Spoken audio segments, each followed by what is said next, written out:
Imagine stepping through an archway, the softest creak of an ancient, heavy door barely audible before it settles back into its frame, into a vast and tranquil chamber.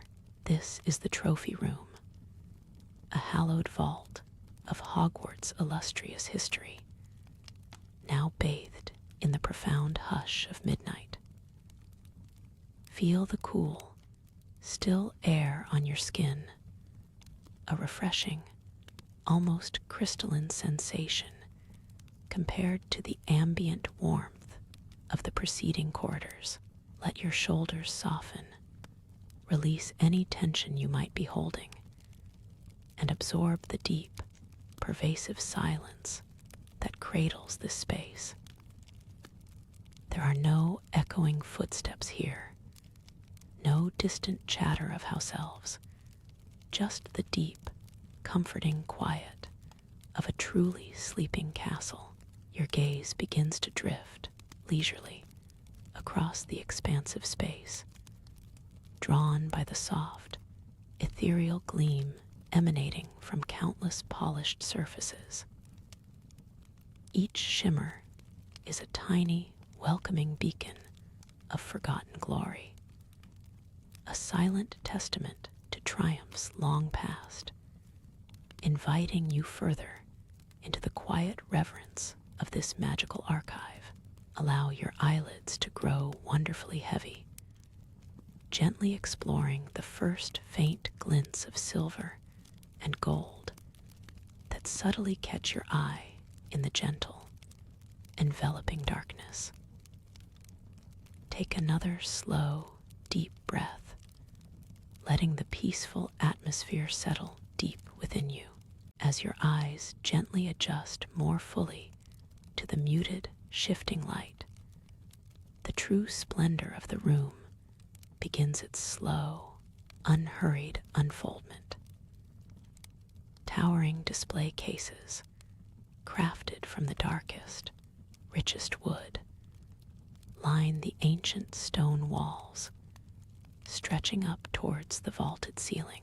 Each pane of old, slightly wavy glass subtly reflects the scant moonlight that filters through the high, arched windows, creating soft, diffused patterns on the floor. Within these cases, row upon endless row, stand the legendary house cups, magnificent vessels fashioned from gleaming silver, burnished gold, and venerable bronze, each one a silent sentinel of a victorious year, a testament to enduring house pride. Some are grand and intricately engraved, bearing the proud crests of Gryffindor, Hufflepuff, Ravenclaw, or Slytherin, their surfaces perhaps dulled by centuries of history in places, yet still holding an undeniable, captivating luster. Others are simpler, perhaps smaller, their designs more understated, yet no less significant in the long, unfolding tapestry of Hogwarts' remarkable legacy. Allow your gaze to drift slowly, lazily, from one cup to the next, tracing the elegant curves and ancient etchings, feeling the subtle, comforting pull of history emanating from these venerated objects. The quiet in this room is deep and profoundly resonant, a silence that seems to hold the very memories of student cheers and triumphant feasts within its still, magical embrace. Notice how your breathing deepens naturally, effortlessly syncing with the profound peace that fills this space, drawing you further, gently, into its timeless magic. In the very heart of the room, or perhaps slightly to one side, a particularly large, ornately crafted cup, possibly the very first house cup ever awarded, sits prominently in a central, well-lit display. It catches a direct, unbroken shaft of moonlight, which illuminates its intricate craftsmanship with an almost otherworldly glow. Its silver gleams with a cool, almost milky luminescence, casting long, soft, indistinct shadows across the rich, dark velvet lining of its case. You might imagine the dedicated hands that once polished it, the excited whispers of countless students gathered around it in celebration, the solemn pride of a headmaster presenting it. But tonight, all that remains is the quiet dignity of its enduring presence, a testament to history's gentle march. Small, delicate plaques, expertly engraved in elegant script, rest beneath many of the cups, bearing the names of past champions, legendary Quidditch captains, brilliant dueling winners, ingenious potion makers, courageous explorers. Their achievements are now immortalized in faint, graceful letters, their stories woven into the very fabric of this room. These are not mere trophies. They are vital anchors to a glorious past, steadfast guardians of Hogwarts' deepest traditions, patiently holding their rich, unspoken stories within their metallic forms. Let the gentle weight of this history, this enduring legacy of courage and ingenuity, wrap around you like a soft, infinitely comforting blanket. Feel the calm seep deep into your core, a profound sense of belonging to this ancient, beloved place. With each slow, steady breath, allow yourself to sink further, deeply, into the profound stillness, surrounded by the quiet, protective magic of Hogwarts' greatest triumphs, ready to drift into a deep and wonderfully peaceful sleep. Your gaze settles, perhaps, on a particularly grand silver goblet, its surface adorned with the intricately carved crest of Gryffindor, a proud lion's head, seemingly watching over the quiet room, though time has subtly softened its once sharp edges, and a faint patina hints at centuries of history. A sliver of moonlight catches a polished facet, causing it to gleam with a soft, ethereal glow. This isn't just a trophy, it's a silent witness to countless triumphs, each year etched into the very metal of its being, a testament to courage and daring in the face of adversity. The weight of its history feels almost palpable in the stillness, a comforting, heavy presence. Further along the case, a smaller, perhaps more humble bronze cup catches the light, bearing the less ornate, yet equally proud, badger of Hufflepuff. You can almost imagine the quiet, determined cheers that would have greeted its arrival in the common room, the genuine warmth radiating from a house built on loyalty and hard work. Each scratch and imperfection on its surface tells a story of hands that polished it, of students who celebrated around it, of professors who awarded it with a smile. The air in this chamber, though still, seems to hum faintly with these long-forgotten echoes, a gentle murmur of joy and camaraderie stretching back through the ages, a very subtle, distant sound, perhaps the creak of ancient timbers deeper within the castle, or the gentle whisper of wind through a high turret, momentarily stirs the profound quiet. It's a sound almost too soft to register, yet it serves to deepen the sense of peace, reminding you that the castle itself is a living, breathing entity, now settled into its own deep slumber. The gleam from the cups seems to soften even further, becoming less distinct, more like diffused memories than solid objects, inviting your own thoughts to drift gently, without effort, towards a tranquil dreamscape. Your eyes drift further, past the boisterous echoes of Gryffindor and the steadfast warmth of Hufflepuff, to a slender, elegant cup nestled in a darker recess. Its silver gleams with a cooler light, intricately engraved with the soaring eagle of Ravenclaw. This cup seems to hold a different kind of silence, one of contemplation, of late-night studies, of quiet epiphanies discovered in the deepest corners of the library. The craftsmanship is finer, perhaps, suggesting a reverence for precision and thoughtful artistry.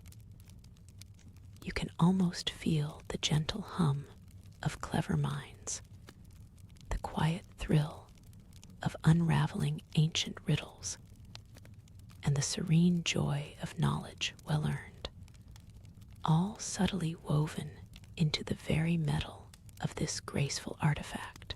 The air around it feels crisp and clear, as if still holding the whispers of profound thoughts.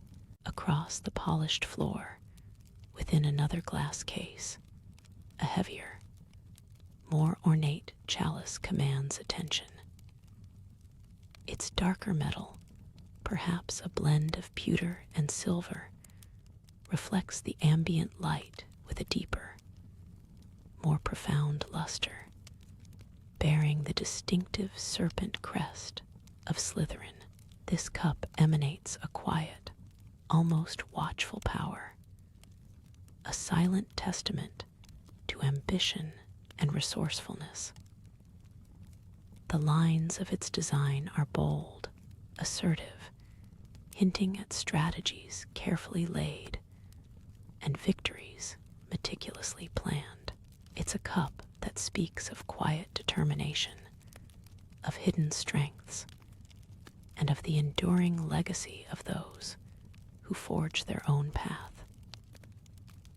The shadows around it seem to deepen just slightly, giving it an air of ancient, unyielding presence, a deep calm that comes with confident self-possession.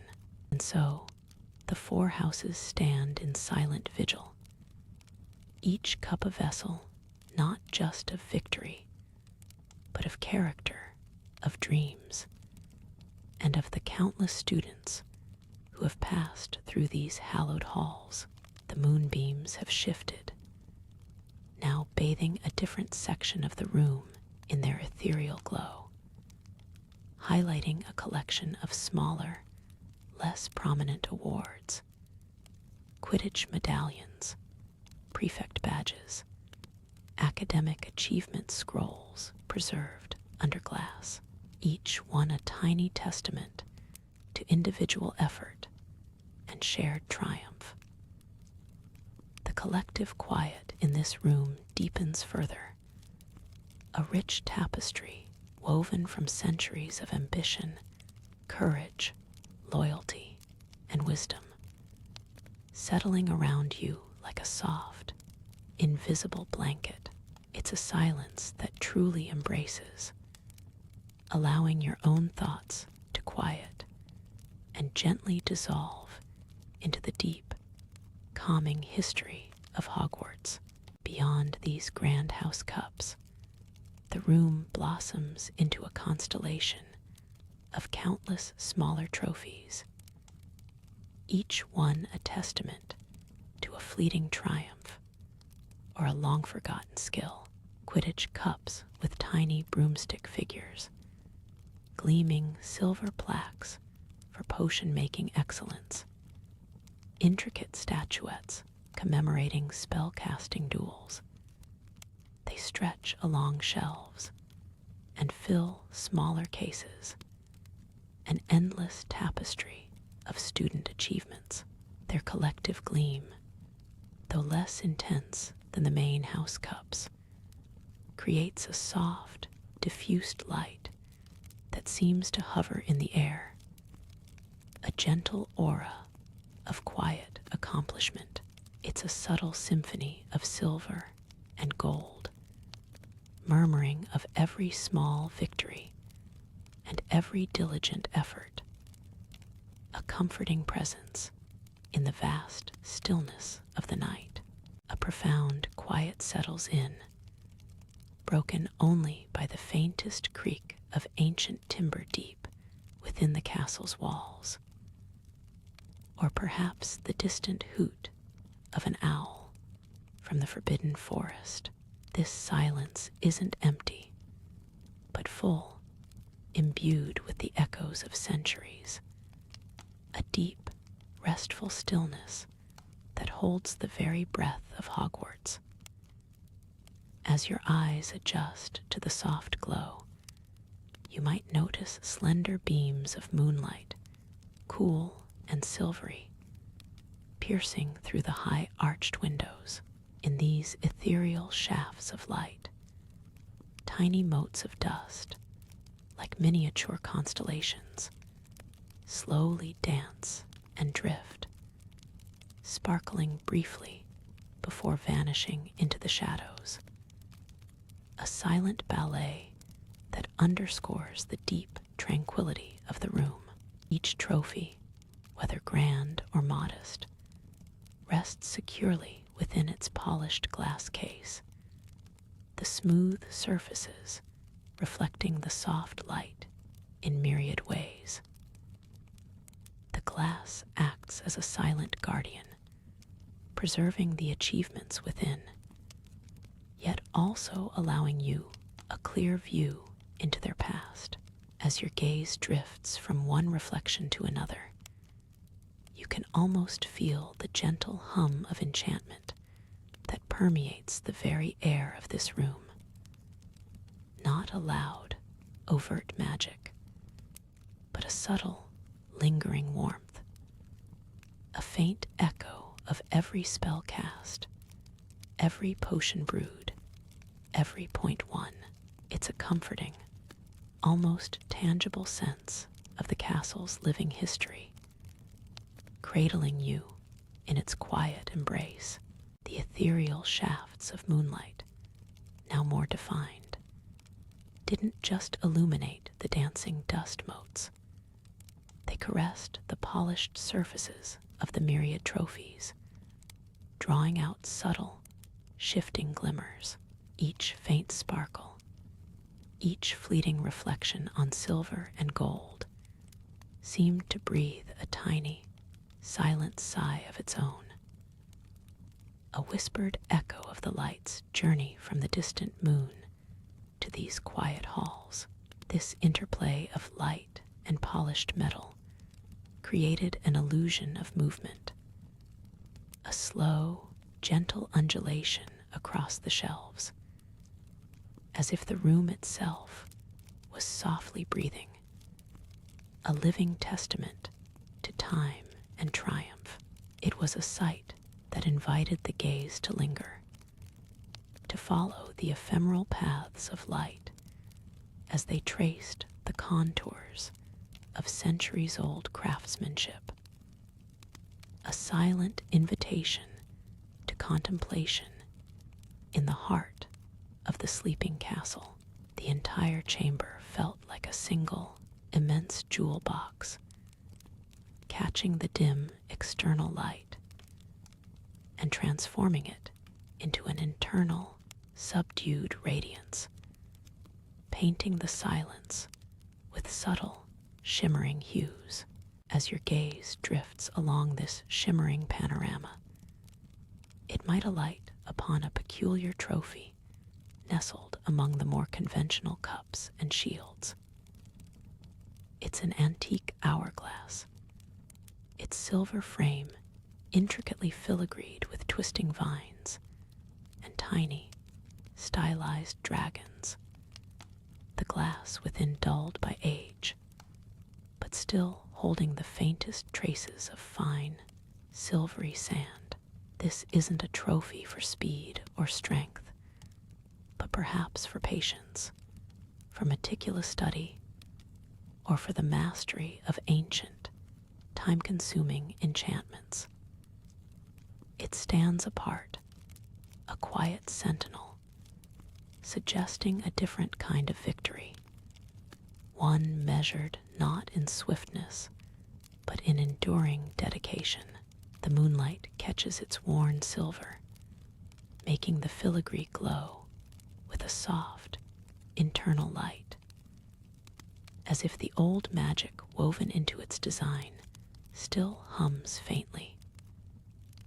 Its presence adds another layer to the room's narrative, a story of forgotten students who once spent countless hours perfecting a craft, their quiet triumphs now enshrined here, whispering across the ages.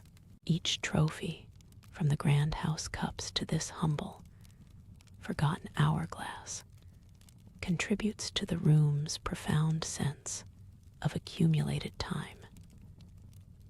It's a place where history isn't just recorded, it actively breathes, a silent chronicle held within polished metal and aged wood.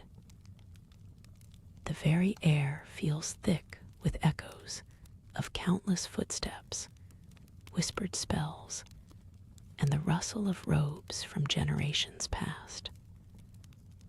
This quiet is not static, it's alive, a gentle hum of memory and magic that resonates with the deep heart of Hogwarts itself. It's a comforting thought to be surrounded by so much history, so many quiet victories and forgotten efforts, all resting peacefully beneath the castle's watchful gaze. The soft glow from the trophies and the gentle wash of moonlight combine to create a haven of serene reflection, a timeless space where the present moment dissolves into the vast, calm ocean of the past. The antique hourglass, with its dulled silver frame, truly drew the eye into a contemplation of time itself. The fine, silvery sand within, barely perceptible through the aged glass, seemed not quite still. It didn't flow, not now, but held a faint, inner luminescence, as if each grain contained a tiny spark of the countless hours it had measured. The intricate filigree of twisting vines and miniature, stylized dragons caught the sparse moonlight, making the delicate silverwork appear to subtly throb with a faint, internal pulse. This wasn't merely decorative. It felt like a protective enchantment, guarding the slow, quiet triumph of mastery within. It spoke of meticulous attention, of patience stretched over seasons, of magic learned not through speed, but through dedicated, steady hands. Its quiet glow was a gentle reminder that some victories are measured in the endurance of spirit, not the flash of a moment, whispering a very particular kind of wisdom into the silent room. As your gaze lingered on the hourglass, it might naturally drift to its immediate neighbor, a heavy, squat chalice forged from dark, ancient bronze.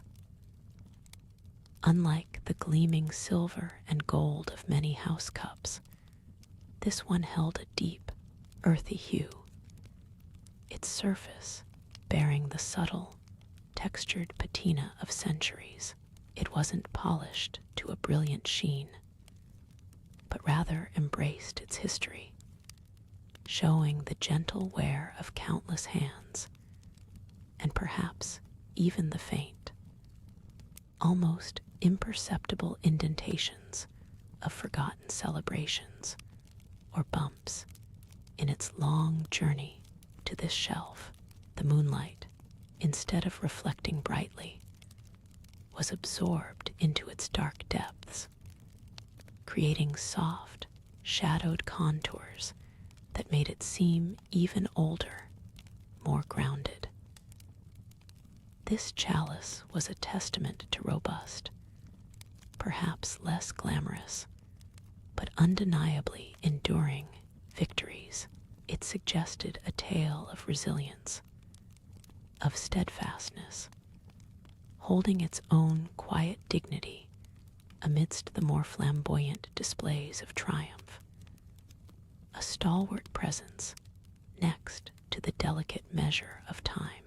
Beyond this stoic chalice, the collection of trophies stretched further down the long, carved oak shelves, each one a silent guardian of Hogwarts history.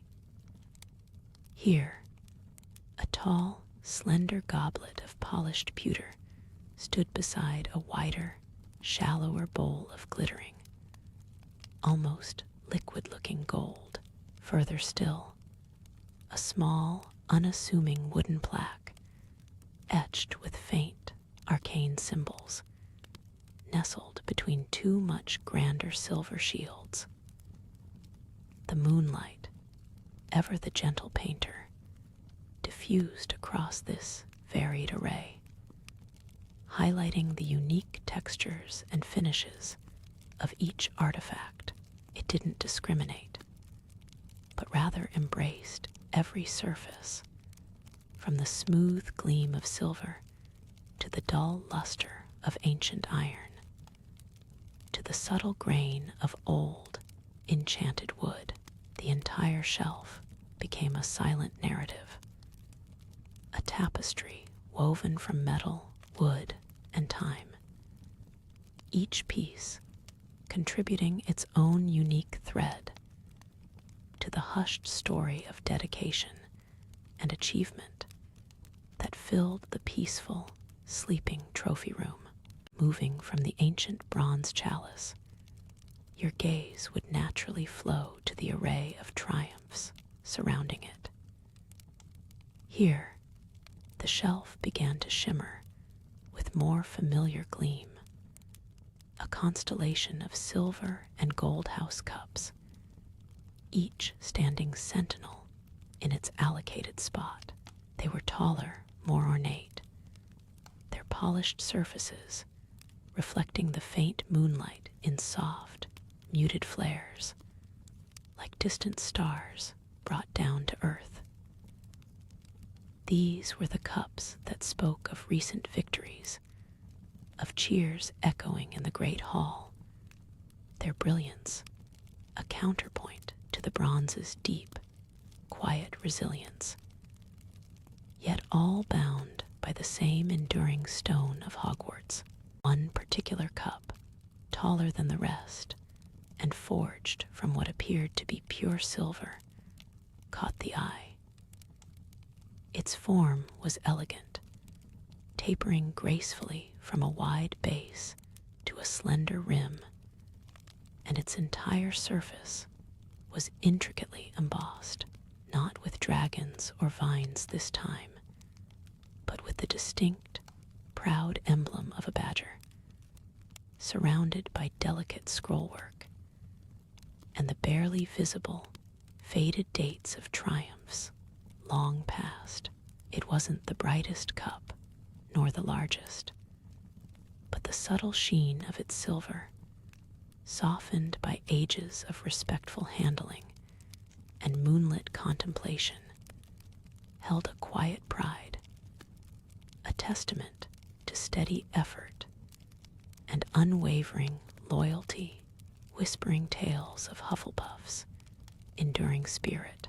Next to the Hufflepuff Cup, a heavy golden chalice presented a stark contrast, its surface less about intricate patterns and more about sheer, polished brilliance. It was broad and sturdy, its handle thick and almost functional, hinting at a victory won through sheer force and determination. The moonlight, instead of diffusing, seemed to gather and intensify on its smooth, rounded belly, casting a focused, golden highlight that seemed to pulse with a faint, internal warmth. This chalice felt like a beacon, a quiet declaration of courage and boldness, embodying the very spirit of Gryffindor, patiently awaiting the next dawn in its long vigil. The quiet dignity of the Hufflepuff Cup seemed to extend an invitation, guiding your gaze to its neighbors. Not far away, a trio of Gryffindor cups stood, bold and unmistakable. These weren't quite as ancient as the bronze chalice, nor as subtly refined as the Hufflepuff silver, but they possessed a different kind of gravitas. Their surfaces, a rich, burnished gold, gleamed with a more assertive, confident light, like embers still faintly glowing. Upon each, the fierce, noble head of a lion was etched, its mane flowing with an almost palpable energy, even in the stillness of the night.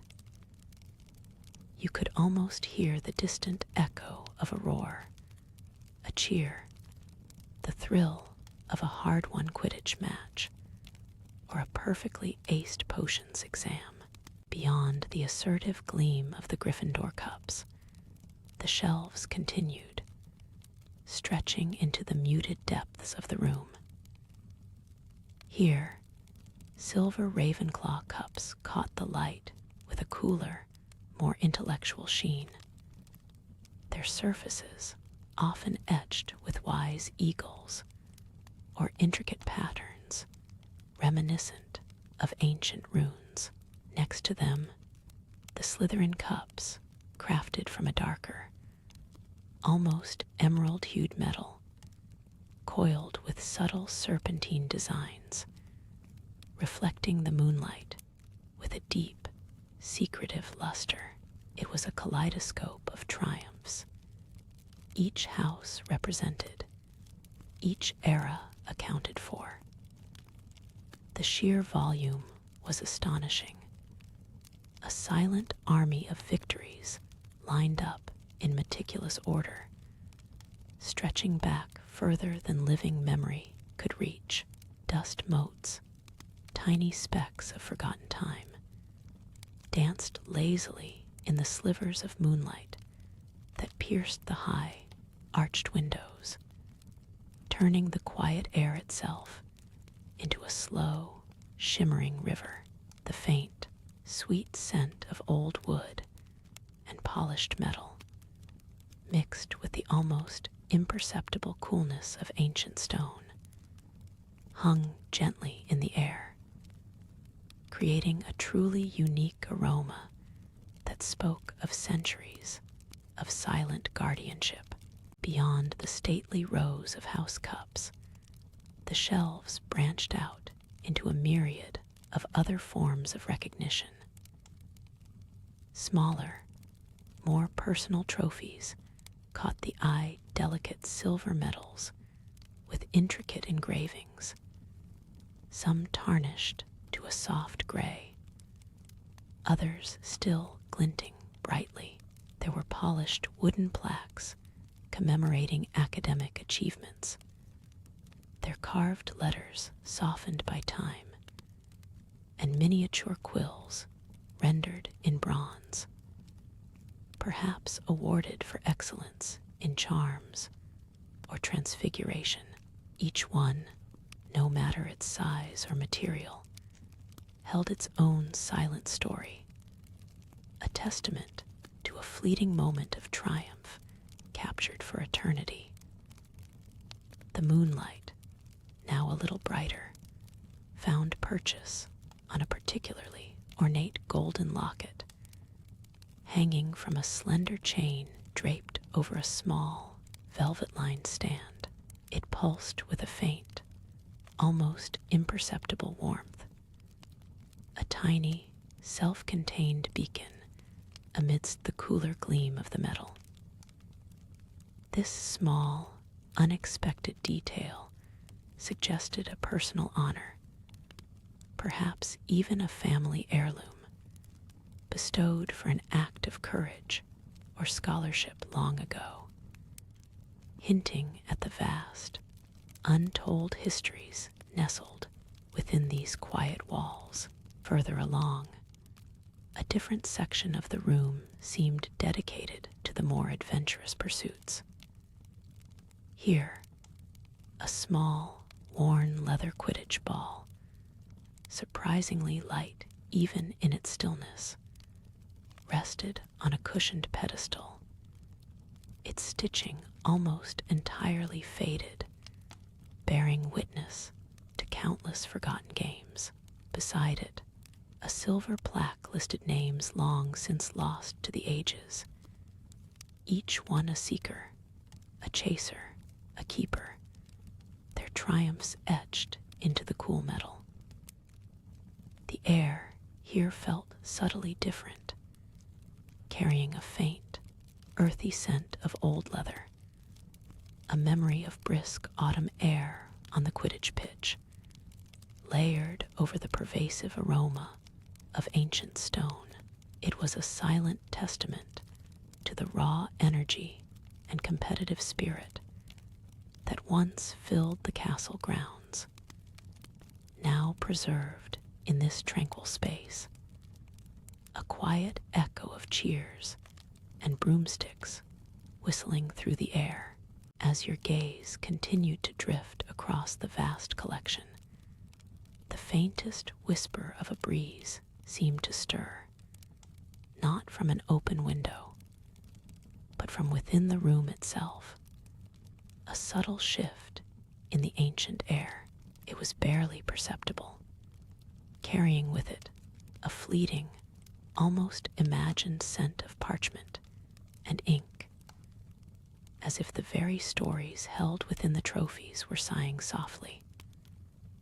A particularly large, heavy tome, its cover embossed with forgotten symbols, lay open on a display stand at the far end of the room, illuminated by a single, slender beam of moonlight that had just shifted.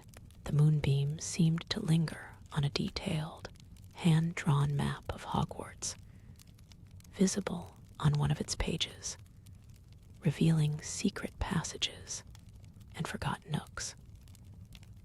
The silence of the trophy room felt deeper now, embracing these subtle changes, a comforting blanket of stillness that invited introspection and a gentle surrender to the quiet magic of the castle, leaving the subtle echoes of Quidditch behind.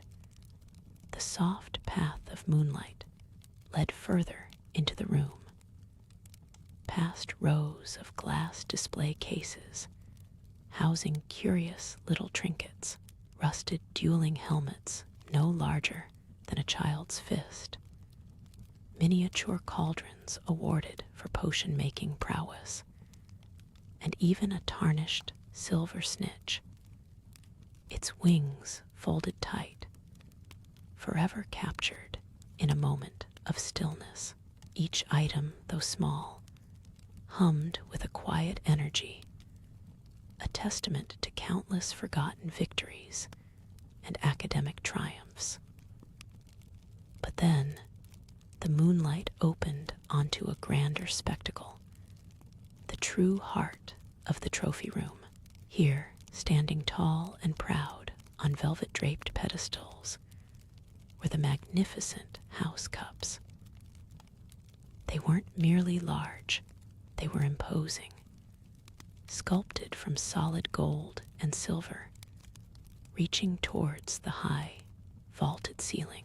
The largest, the Hogwarts House Cup itself, gleamed with an almost ethereal light, its polished surface reflecting the faint glow of the distant moon in 100 tiny, shimmering points, drawing closer to the tallest of these golden giants. A gentle hum seemed to emanate from its very core, not a sound you could hear with your ears, but one felt deep within, a quiet vibration of memory. The surface of the Hogwarts House Cup was not smooth in its entirety. It was intricately etched with the names of winning houses, spiraling upward from its heavy base like an ever-growing vine of triumph. Each name was a tiny inscription, meticulously carved, forming an almost microscopic mosaic of history. You could almost trace the delicate script of Gryffindor, Hufflepuff, Ravenclaw, Slytherin, year after year, some faded by the passage of centuries, others gleaming with a more recent clarity. Imagining the hundreds of hands that had touched this cup, the prefects carrying it, the headmaster presenting it, the students cheering for it, sent a shiver of warmth through the tranquil air. Each etched date from the earliest, almost illegible ones, to the most recent, told a story not of a single person, but of a collective endeavor, of house points earned through bravery, hard work, wit, or ambition. As the moon's gentle journey across the sky continued, its light began to shift, painting the trophy room in subtly changing hues.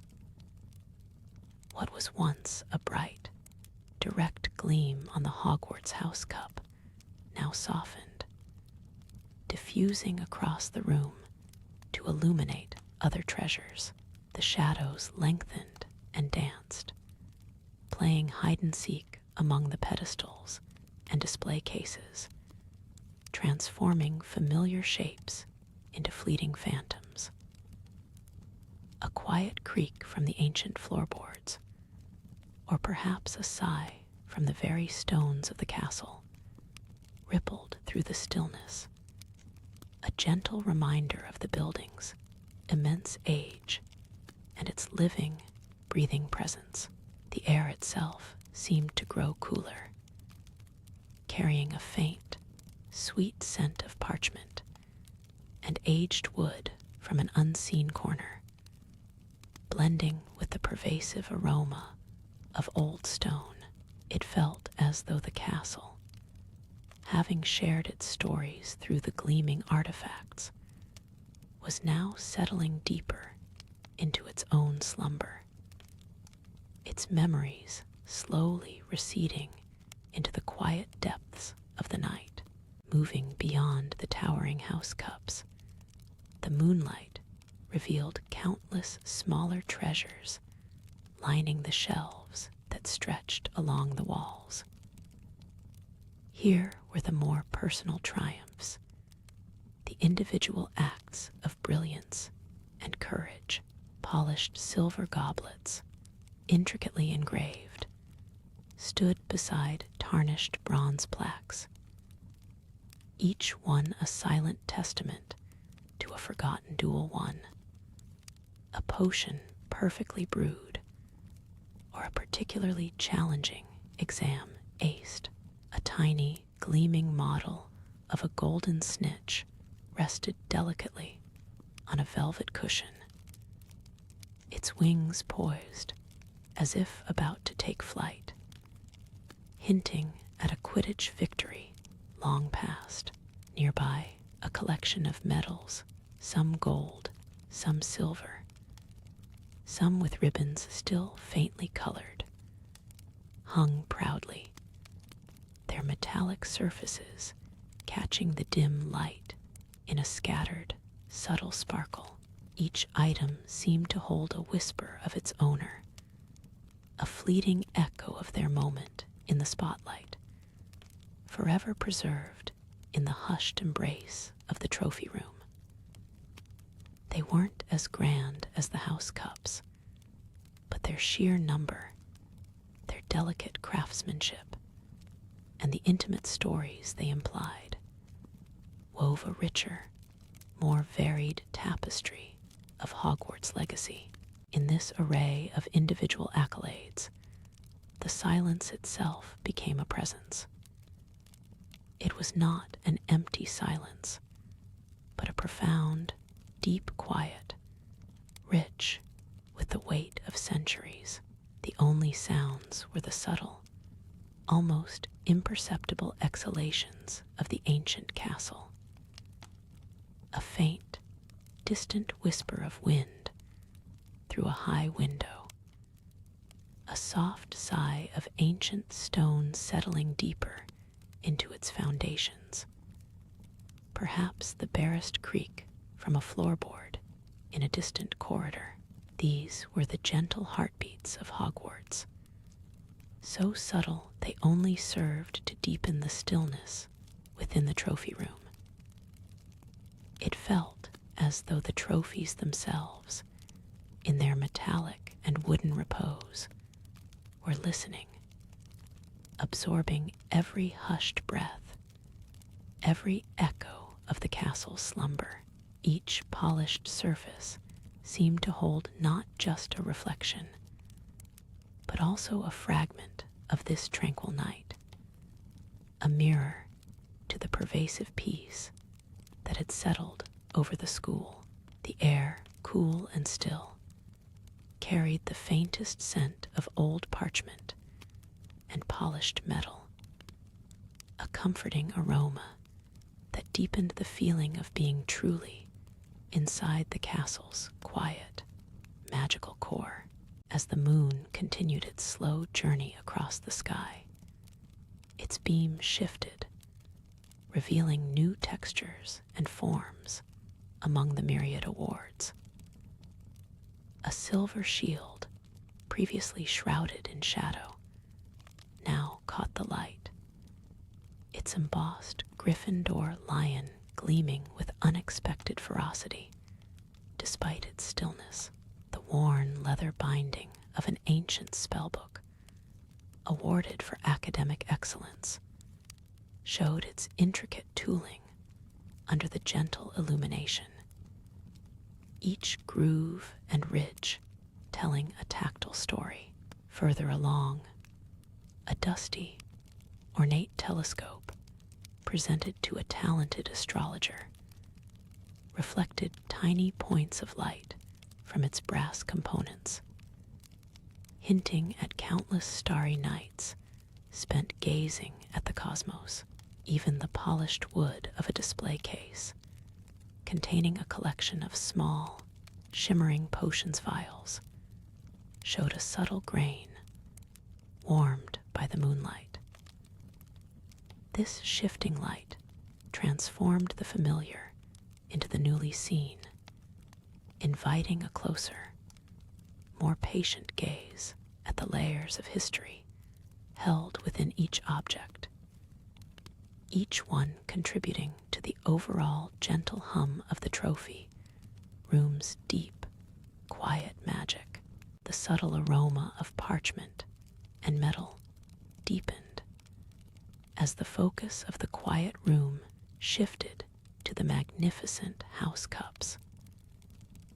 They stood tall and proud, dominating their display cases, their polished surfaces reflecting the gentle moonlight that dared to pierce the ancient windows, not merely decorative. These were weighty vessels, crafted from gleaming gold, burnished silver, and even rich, dark bronze, each metal telling its own story of a past triumph. Their sheer scale commanded a silent reverence, their forms suggesting not just trophies, but monuments to generations of student achievement, patiently awaiting the dawn of another day. Closer inspection revealed the intricate engravings that adorned each cup.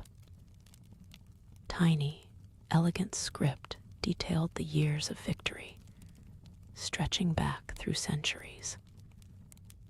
Beneath these dates, the unmistakable crests of Gryffindor, Hufflepuff, Ravenclaw, and Slytherin were etched with precision, almost seeming to hum with the faint memory of student cheers. Each line, each curve of the metal, held countless unwritten tales of Quidditch wins, academic prowess, and brave deeds. Their stories silently folded into the cool, metallic embrace of the cups, waiting to be gently imagined in the tranquil night. The house cups, in their venerable silence, were not static objects, but rather quiet repositories of the school's living history. Each victory, each year etched into their surfaces, represented a surge of collective joy, a moment of triumph for a specific house. Now, in the deep quiet of the night, these echoes were softer than whispers, barely a breath against the cool metal. Yet, they were profoundly present, a gentle, comforting reminder of the enduring spirit of Hogwarts, the continuous cycle of challenges and celebrations that shaped its magical legacy, flowing softly into the present stillness. Each gleaming house cup, a silent sentinel of time, seemed to hold not just a reflection of the dimming night, but also a reservoir of quiet magic within its polished form. Run a gentle, imaginative finger over the etched dates, tracing the victories and the joy that once erupted within these very walls. Feel the smooth, cool metal beneath your mind's touch, a sensation of ancient strength and enduring legacy. The intricate crests of Gryffindor, Hufflepuff, Ravenclaw, and Slytherin, now softened by the low light, almost seemed to pulse with a faint, internal glow, a memory of house pride and a promise of future triumphs. It was as if the cups themselves were breathing, a slow, deep rhythm, echoing the slumbering castle around them. They carried the weight of centuries with grace, their metallic forms absorbing the quiet energy of the night, holding it safe until the first rays of dawn.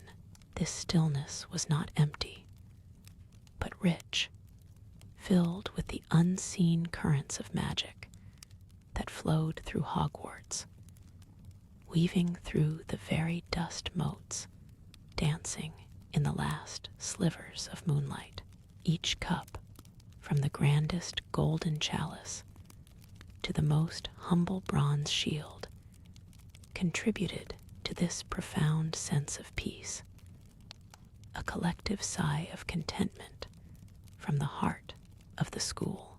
Their stories, once vibrant and loud, were now whispers, hushed and gentle, perfect lullabies for the quiet mind. As the moonbeams shifted, they painted the surfaces of the cups with ever-changing patterns of light and shadow, a gentle, silent dance across the metallic forms. The air grew perceptibly softer, carrying an even fainter whisper of time-worn parchment, and the cool, clean scent of polished silver. The entire trophy room began to feel like a chamber specifically designed for quiet contemplation, a sanctuary where the past and present converged in peaceful harmony. The other trophies, once distinct in their array, now began to blur slightly at the edges, becoming a comforting backdrop of muted gleam and shadowed form. They were all part of this vast, still collection, each item contributing its own silent energy to the room's profound quietude. The ancient stone walls of the chamber seemed to absorb all sound, holding it captive in a soft, soundproof embrace, allowing only the gentle hum of the castle's sleeping magic to permeate the space. This was the true heart of Hogwarts repose, a place where generations of triumph and effort had settled into a deep, comforting slumber. Watched over by these enduring symbols, the world outside the castle faded into a distant thought, replaced by the encompassing, gentle magic of this hallowed room. Now, even the last, faint gleam of moonlight began to soften and fade, retreating gently from the polished surfaces of the house cups. The trophy room settled into an even deeper state of slumber, the details of the trophies becoming comforting silhouettes against the muted glow of the ancient stone. The air grew heavier, not with weight, but with an almost tangible sense of peace and profound stillness. The subtle scent of old parchment and polished metal now mingled with the fresh, clean aroma of the receding night, a fragrance that was both grounding and subtly enchanting. Let your gaze drift, allowing the forms of the magnificent cups to become soft, reassuring presences in the growing shadows. Their silent watch a gentle lullaby for your mind. They stand as enduring testaments to the magic and spirit of Hogwarts, holding their stories close, waiting patiently for another dawn. Feel the quiet magic of this room seep into your very being, a soothing balm that encourages your thoughts to slow, to gentle, and to drift. The castle outside sighs into its deepest sleep, and within this sacred chamber, among the gleaming, now softly shadowed cups, a profound sense of calm cradles you. Allow yourself to be embraced by this quiet, magical peace, letting it carry you effortlessly toward a deep and restorative sleep. All is well, all is still, and Hogwarts watches over your dreams. As the moon climbed ever higher, its pale glow began to reveal the intricate etchings on some of the older, larger cups.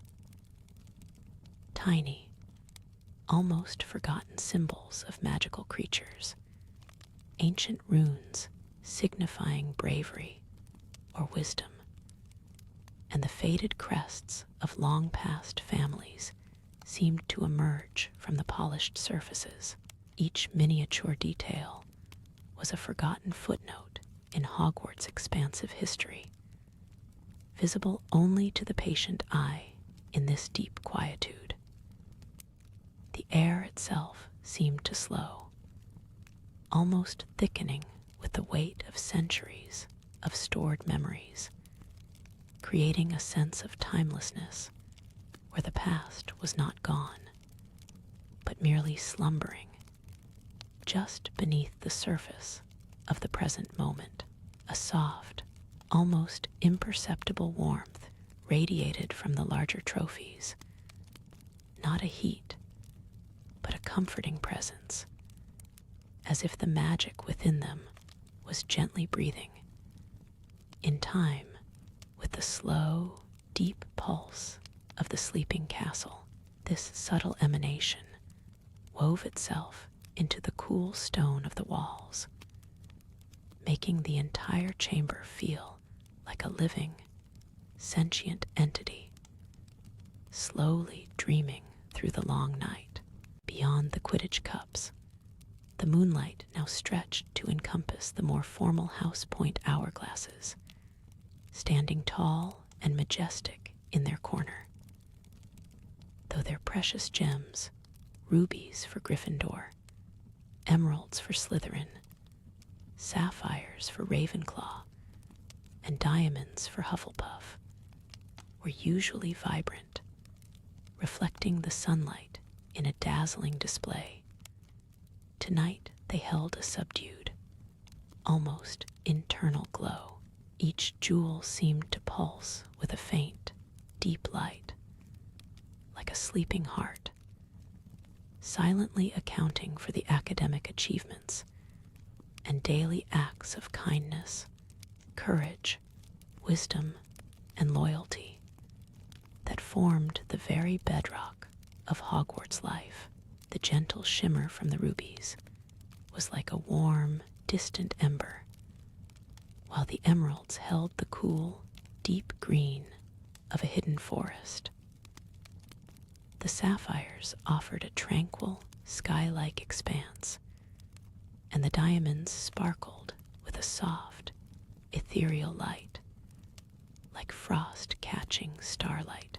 These were not mere counters, but vessels of collective effort, silent witnesses to countless moments of collaboration and competition. In this deep, hushed stillness, it was almost possible to imagine the faint, melodic creak of a broomstick in flight, or the gentle rustle of a turning page, echoes of the very activities these trophies celebrated. These were not actual sounds, but phantom sensations, conjured by the mind as it surrendered to the room's pervasive quiet. The cool, ancient air, scented with polished metal and old stone, seemed to hum with these imagined memories, weaving them into a soothing, invisible tapestry that enveloped the entire chamber. It was a lullaby woven from the threads of time and magic, a silent symphony of Hogwarts' enduring spirit. The shadows, which had previously defined the contours of the trophies, now softened further, blurring the lines between them until they seemed to melt into the dark recesses of the room, creating an even more comforting, uniform expanse of muted tones. The gentle ebb and flow of moonlight across the gilded and silvered surfaces became a mesmerizing, slow dance. Each subtle shift, a quiet nod from the sleeping castle. Beyond the impressive hourglasses, the moonlight continued its slow, reverent journey across the vast collection of individual awards. Here, in countless smaller display cases, and upon polished wooden plinths, lay a history less grand, perhaps, but no less significant. Medals intricately engraved with crests and years lay nestled on velvet cushions, their silver and gold catching the faint light like sleeping coins. Small, charming statuettes depicting various magical creatures or academic pursuits stood silently, each a testament to a forgotten talent or a quiet triumph. Plaques, smooth and dark, bore the names of students long past, their accomplishments now gentle echoes in the still air. The sheer variety was astounding, a silent tapestry woven from individual moments of excellence, patience, and spirited endeavor. A particular section held the awards for less conventional, though equally important, skills. There were tiny, enchanted silver quills for outstanding penmanship in ancient runes, and polished wooden chalices for excellence in herbology, perhaps for nurturing the most temperamental mandrake. Faded, embroidered badges awarded for acts of extraordinary kindness or quick thinking in a crisis lay beside them, their threads still hinting at their original vibrant colors. Each artifact, however humble, hummed with a subtle residual magic, a faint memory of the effort and intent poured into its achievement. The dust motes, caught in the moonbeams, danced around these treasures, as if whispering old secrets, stories of students who were once just as young and hopeful as those currently sleeping in the dormitories above. The air, already thick with the scent of old parchment and polished wood, seemed to deepen around these particular awards. It was a fragrance that evoked quiet concentration, the rustle of a turning page, or the gentle hum of a carefully cast spell. Each award, small as it might be, held a fragment of a bygone era, a quiet echo of the thousands of lives that had passed through Hogwarts halls. They were sleeping stories, held within silver and wood and fabric, waiting patiently for the soft dawn to paint them anew. In this tranquil quietude, the entire room felt like a vast, slumbering library of triumphs, both grand and minute, all equally significant in the grand tapestry of the castle's enduring magic. Moving past these personal accolades, the eye was inevitably drawn to the true monarchs of this silent hall, the House Cups. They stood in a grand, central display, taller and more imposing than any other award, their polished surfaces reflecting the moon's gentle glow with a cool, silver luminescence. Each cup, ancient and venerable, seemed to anchor its section of the room, radiating a quiet authority that spoke of centuries of competitive spirit and shared triumphs. Their very presence was a hushed reminder of the enduring legacy woven into the fabric of Hogwarts itself. These were not small, delicate trophies, but substantial vessels crafted from precious metals, their weight suggesting not just physical mass, but the accumulated significance of countless student efforts.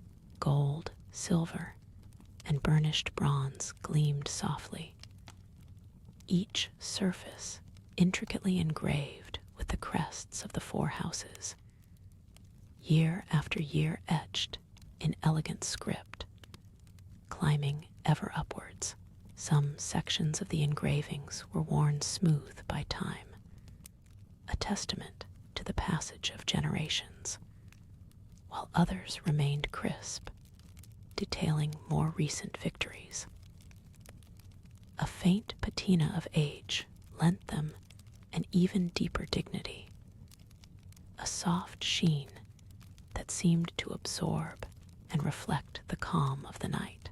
Each gleaming cup was a silent chronicle, a physical manifestation of the ebb and flow of house fortunes, of friendships forged and rivalries keenly felt within the castle walls. One could almost hear the phantom cheers and groans, the excited whispers, and the hushed congratulations that had accompanied the awarding of points throughout the years. They held the echoes of midnight feasts, Quidditch victories, exam triumphs, and the quiet satisfaction of a well-answered question in class. As the moonlight continued its patient journey across their surfaces, the cups seemed to subtly hum, not with sound, but with an ancient, resonant magic, holding the collective spirit of Hogwarts within their very forms. The true scale of the house cups, however, became apparent not just in their individual grandeur, but in their collective presence. They rose majestically on a tiered display, forming the silent, gleaming heart of the trophy room. Each of the 4 houses was represented by its own towering vessel, reaching upwards as if striving for the very stars visible beyond the high, arched windows. Gryffindor's bold lion, Hufflepuff's diligent badger, Ravenclaw's wise eagle, and Slytherin's cunning serpent were not merely engraved, but seemed to ripple with an almost imperceptible internal light on their polished surfaces. Generations of names, dates, and achievements spiraled up the columns of these great cups, forming a dense tapestry of competitive spirit. Some years stood out, gleaming with a fresh polish, perhaps having been recently added, while others had faded, their stories whispered almost inaudibly by the soft silence of the room, waiting for a listener. An ancient, almost imperceptible hum resonated from these venerable trophies, a collective memory of triumphant cheers and the electric anticipation of victories past.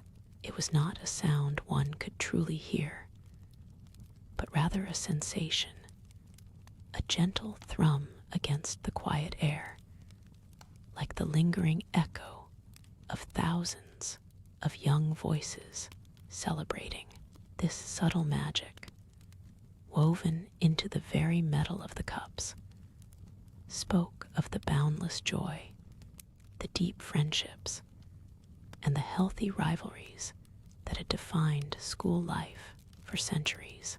It was a comforting presence, a reminder that even in stillness, Hogwarts was alive with the echoes of its vibrant history. Each cup, though silent and unmoving now, felt like a guardian of countless youthful dreams, an enduring symbol of ambition and belonging. As the hours of the night deepened, the moonbeams, which had initially washed the entire central display in a uniform silver, began to shift. Slowly, deliberately, they traveled across the intricate surfaces of the house cups, picking out individual details with a new, gentle clarity. A flash of light would catch on a particularly ornate inscription, momentarily illuminating a name from a forgotten year, or highlighting the delicate curve of a serpent's tail on the Slytherin cup. The light moved with a slow, almost hypnotic grace, revealing the textures of the aged metal, the subtle variations in its polish, and the meticulous craftsmanship that had gone into their creation. Each passing moment brought a new, quiet discovery, inviting the mind to simply observe, without needing to understand or remember, just to be present in the gentle dance of light and shadow. The soft glow emanating from the cups was not always constant. It shifted subtly with the castle's breathing. Now, as if on cue, a thin sliver of moonlight, having patiently navigated the high, arched window, pierced the deep indigo gloom and found its mark upon the tiered display. It first touched the polished surface of Gryffindor's cup, casting a sharp, silvery highlight that made the lion's mane seem to ripple with newfound energy. Then, with a slow, deliberate grace, it stretched across to Hufflepuff's badger, illuminating the loyal creature's watchful eyes with a faint, almost ethereal glint. The room, which had seemed to be holding its breath, exhaled a long, silent sigh of peace, the moonlight acting as a gentle painter, highlighting forgotten details and bringing the ancient metal to a quiet, temporary life. The moonbeam continued its slow journey, a silent, celestial finger tracing the history etched into the metal. It drifted from Hufflepuff to Ravenclaw, briefly catching the wise eagle's eye, making it sparkle with an imagined intelligence, before moving to Slytherin's serpent. Here, the light danced across the scales, lending them a deceptive fluidity, as if the serpent might uncoil at any moment from its metal repose. It illuminated the countless names spiraling up the column's generations of students, some famous, some forgotten, all once hopeful. Each name, momentarily caught in the silver light, felt like a silent whisper, a forgotten cheer echoing faintly through the centuries, a testament to the endless cycle of youth and ambition within these ancient walls. Beyond the direct path of the moonlight, the rest of the trophy room remained swathed in a gentle, almost velvety darkness, punctuated only by the occasional, soft glint from smaller, forgotten trophies lining distant shelves. Medals, Quidditch trophies, and plaques of various magical achievements lay in shadowed slumber, each with its own untold story.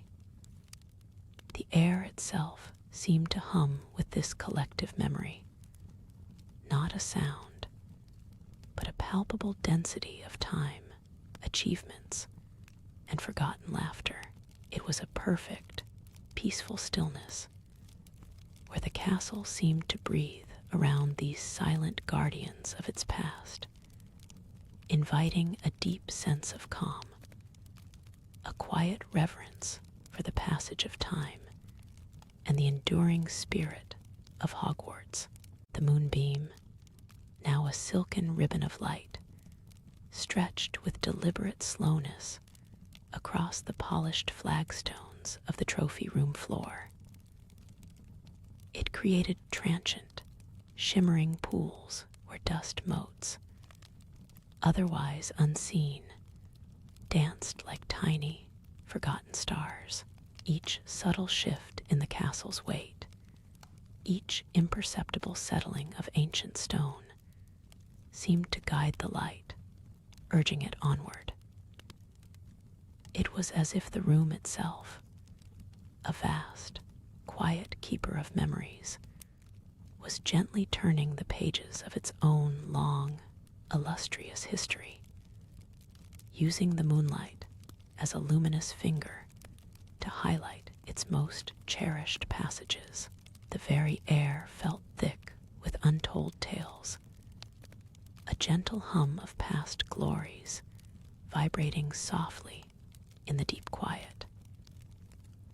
The trophies, though still, seemed to breathe in this soft, shifting illumination, their metal surfaces holding the light like captured dreams, ready to unfold their silent stories for anyone willing to listen in the hush of the night. Beyond the central display, along the shadowed periphery of the vast chamber, stood other silent testaments to Hogwarts' enduring spirit. Dusty shields, emblazoned with crests long faded by time, hung solemnly on the walls. Their bronze bosses, once gleaming, now held a subdued patina, only occasionally catching a stray glimmer of the distant moon. Beside them, banners, stiff with age and heavy embroidery, depicted mythical creatures and ancient runes, their colors muted to soft, gentle hues of plum and moss green. Each seemed to carry the quiet dignity of a forgotten champion, a silent sentinel watching over the hallowed space, their stories patiently awaiting another dawn, another generation of wide-eyed students to walk beneath their venerable shadows. The air grew heavier, not with dust, but with the palpable weight of centuries. The silence in the trophy room was not an empty silence, but a rich, deep quiet, woven from centuries of hushed reverence and sleeping magic. It was punctuated only by the soft, almost imperceptible creaks of the ancient castle as it settled further into its slumber, a gentle sigh from the very stones themselves. Occasionally, a faint, distant hoot of an owl from the forbidden forest might drift through the thick walls, or the whisper of wind sighing around the high turrets, sounds so subtle they seemed to be part of the silence rather than breaking it. Here, amidst the gleaming metal and the ancient fabric, time itself seemed to slow, dissolving into the gentle rhythm of the night, inviting weary minds to simply let go and drift. Each breath taken in this hallowed space felt lighter, as if cleansing the day's worries, leaving only peace. The moonbeam, having traversed the ancient walls, now found its patient way to the glass cases at the room's heart. There, within the soft, diffused light, the house cups themselves began to stir with a quiet, inner glow. Polished silver and burnished gold, they stood tall and proud, each one a silent monument to countless triumphs. The oldest among them, with their intricate etchings and worn handles, seemed to thrum with a faint, almost imperceptible echo of ancient cheers and student jubilation. Their surfaces, catching and holding the moonlight, diffused it into a gentle, almost liquid sheen that pulsed softly in the immense stillness. Each cup, from the modest Quidditch awards to the towering House Points trophy, seemed to breathe with its own unique history. The silver cups, cool and elegant, seemed to whisper of quiet academic victories, of late nights spent poring over textbooks in the library, and the thrill of a perfectly cast spell.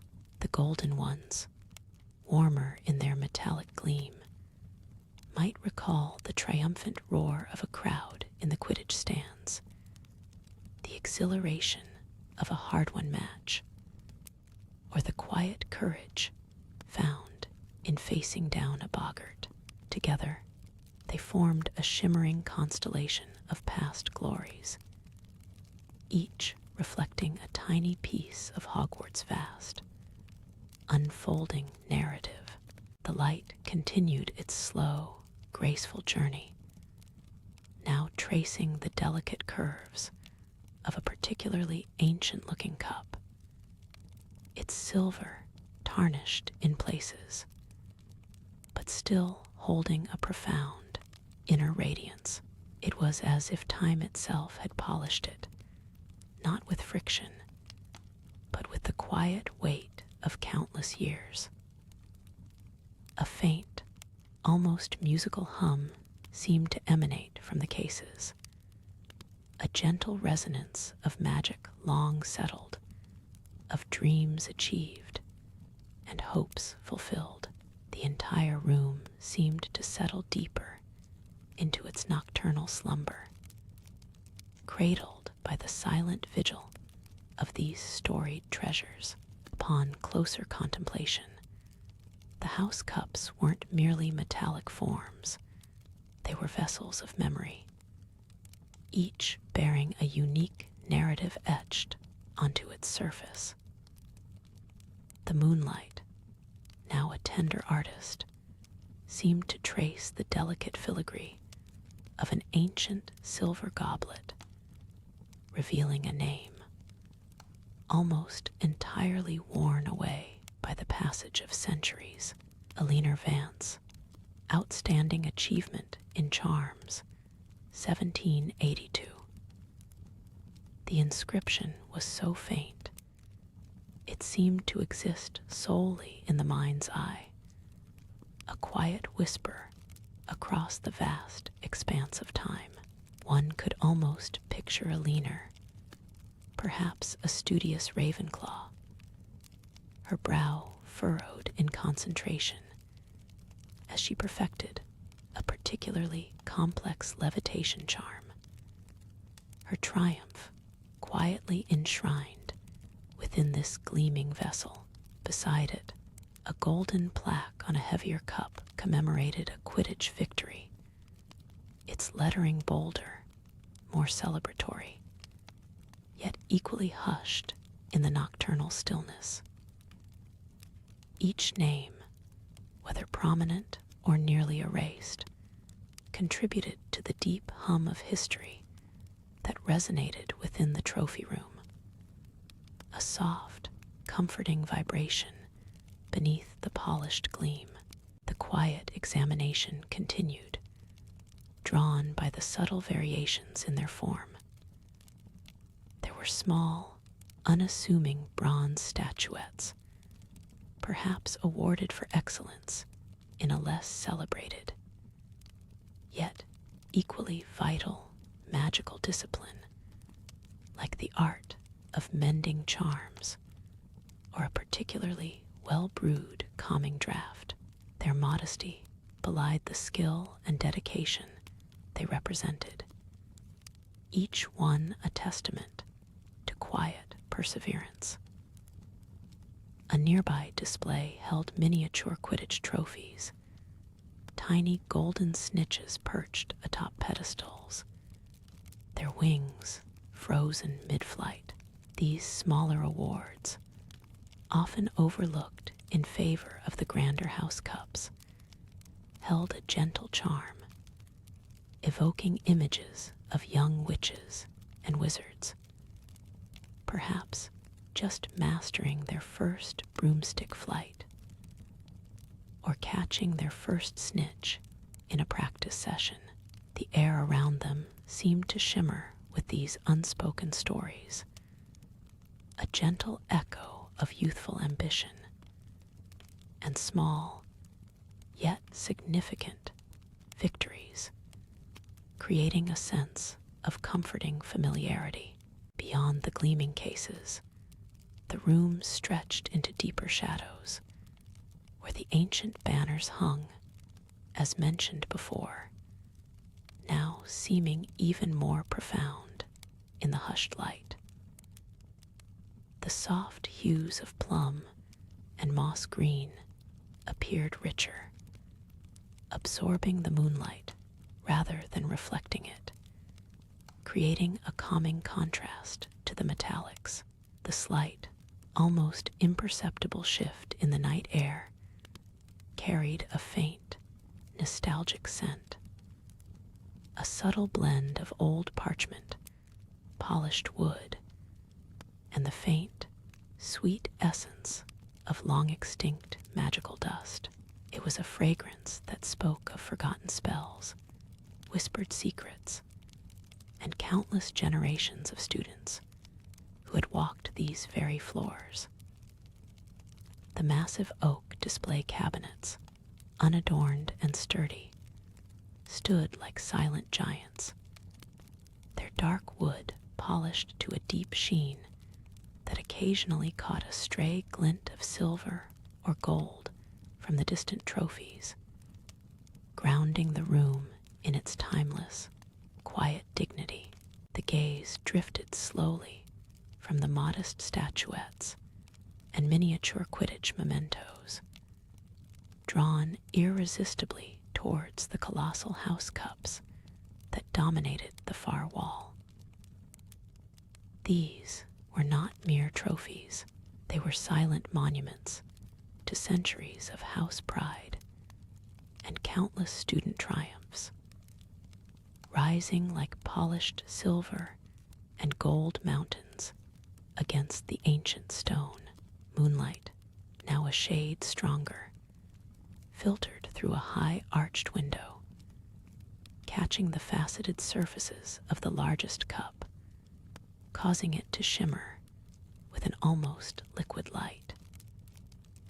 Its wide, polished bowl seemed to hold not just air, but the accumulated echoes of cheers and gasps, triumphs and defeats, all distilled into the room's deep, ambient quiet. One could almost feel the weight of its history, a benevolent pressure in the still night air, as if the very metal remembered every hand that had polished it, every victory it had represented. Moving closer, a gentle hum seemed to emanate from the largest Gryffindor cup, a subtle vibration that wasn't sound, but a felt presence. Its base was intricately engraved, not just with names and dates, but with delicate, almost swirling patterns of lions and swords, barely visible under the faint light. An inscription, bold and deeply cut, declared a Quidditch victory from over 200 years ago, listing names that were now legendary within the wizarding world. The names of forgotten seekers, chasers, and keepers, their victories eternalized in cold metal, yet warming the space with their memory. A tiny, almost imperceptible scratch near one of the dates suggested a hurried polish or a brush from a passing robe, a small, tangible link to the long-departed hands that once cared for it. Adjacent to the Gryffindor behemoth stood a collection of other house cups, their shapes and ornamentation distinct, yet all united by their shared purpose. A gleaming silver cup belonging to Slytherin, sleek, and serpent-adorned, seemed to absorb the ambient light rather than reflect it, holding its secrets close. Beside it, Hufflepuff's broader, more robust cup radiated a humble strength, engraved with symbols of badger and hearth, suggesting loyalty and hard work. Ravenclaw's elegant, slender cup, with its delicate eagle motif, seemed to whisper of wisdom and wit.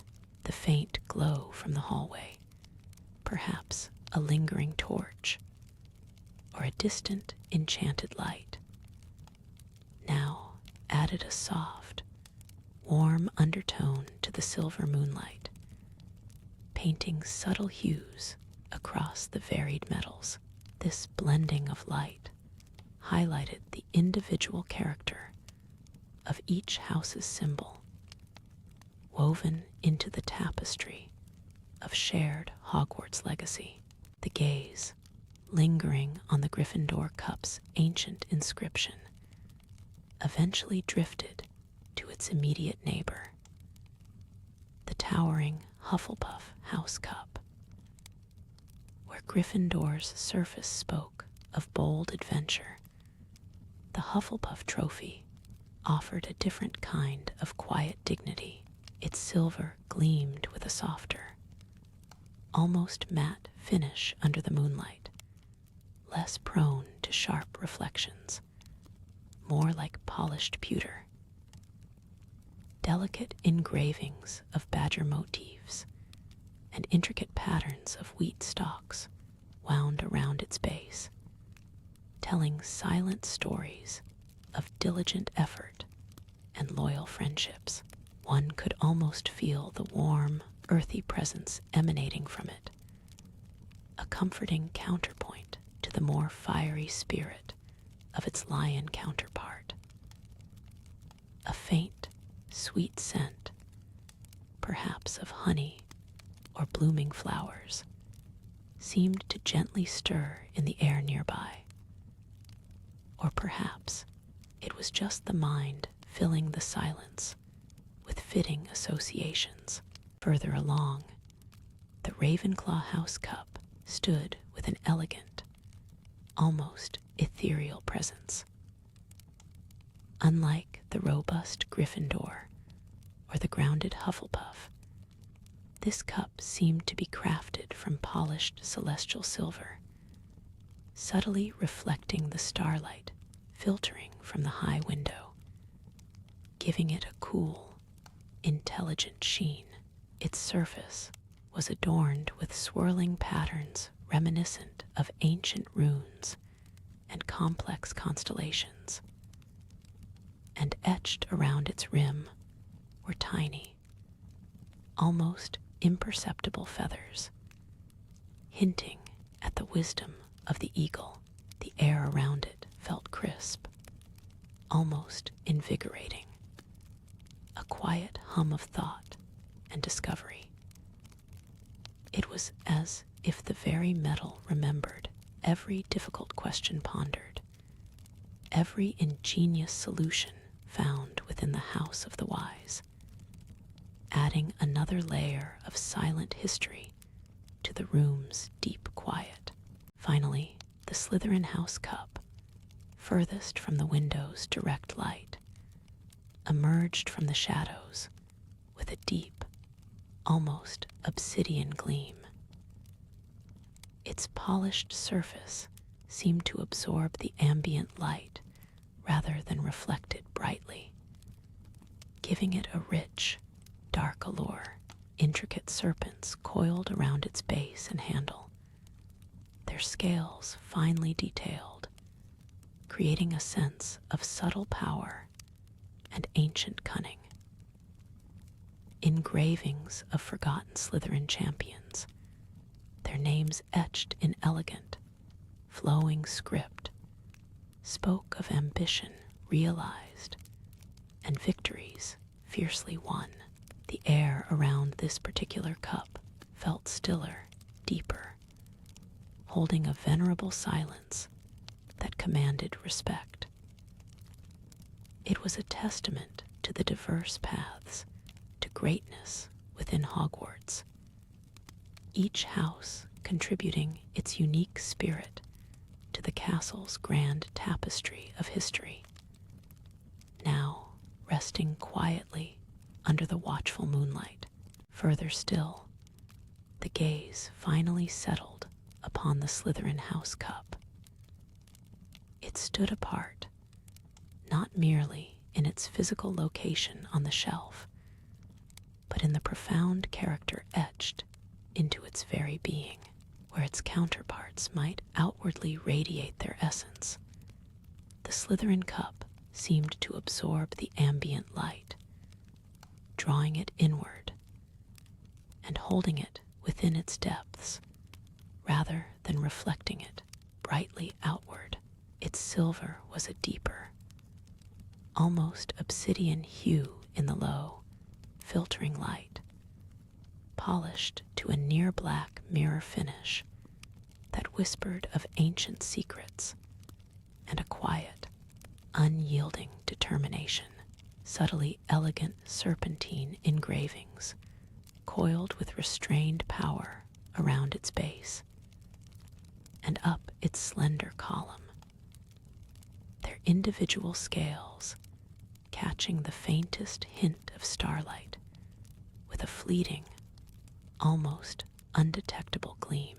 One could almost hear the echoes of strategic victories, the silent pacts, and the enduring legacy of a house renowned for its resourcefulness and ambition, all woven into the metal's memory.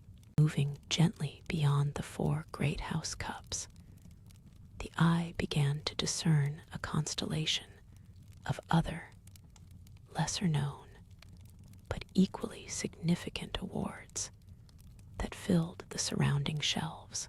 There were glittering Quidditch trophies, their golden snitches frozen mid-flight, and miniature broomsticks crafted from exquisite, polished wood, each a silent testament to a forgotten victory on the pitch. Beside them, ornate silver goblets from the dueling club stood tall, their surfaces bearing tiny, intricate engravings of crossed wands or stylized spell effects, hinting at intense, magical confrontations from years long past. Further along, a surprisingly robust, tarnished bronze statue of a wizard holding an open book suggested an ancient scholastic prize, its weightiness speaking of profound intellectual achievements. The sheer variety was a quiet marvel. Cups fashioned from gleaming crystal, bowls hammered from dark, ancient copper, and plaques carved from rich, dark wood, each bearing different emblems and flowing inscriptions. These were not merely decorations, they were the countless fragments of Hogwarts' daily life, the celebrated moments of individual students, the triumphs of small teams, and the recognition of quiet brilliance, all gathered here in a silent assembly. Each material caught the ambient light differently, the crystal shimmering with internal fire, the copper absorbing the gleam into its patinated surface, and the wood offering a soft, matte contrast, creating a tapestry of textures and forgotten glories under the castle's watchful eye. Amidst this vast collection, the subtle marks of time themselves became part of the room's gentle beauty. A thin, almost imperceptible film of undisturbed dust lay delicately upon the shoulders of an ancient silver cup, catching the sparse light like a fine, ephemeral veil. This wasn't the grime of neglect, but the tender accumulation of years, a testament to the profound stillness that had embraced this corner of the castle. Beside it, an old bronze figurine of a long-forgotten headmaster wore a beautiful verdigris patina, a soft green-blue hue that softened its features and added a rich depth to its metallic form. Other once bright silver pieces had developed a gentle tarnishing, a warm, muted glow that spoke of oxygen and decades, transforming their initial brilliance into something deeper, more characterful. Each speck of dust, each faded gleam, each subtle change in color was a whisper of elapsed time, a quiet breath from the past. As the silent minutes drifted by, the moonlight, perhaps having shifted ever so slightly, began to paint the very architecture of the room in new, subtle hues. It flowed in through the high, arched windows, creating long, soft shadows that stretched across the polished stone floor and danced gently among the lower shelves. The grand, vaulted ceiling, usually lost in the daytime's bright clamor, now revealed its intricate designs and ancient beams under the soft, diffuse glow, adding to the room's majestic scale.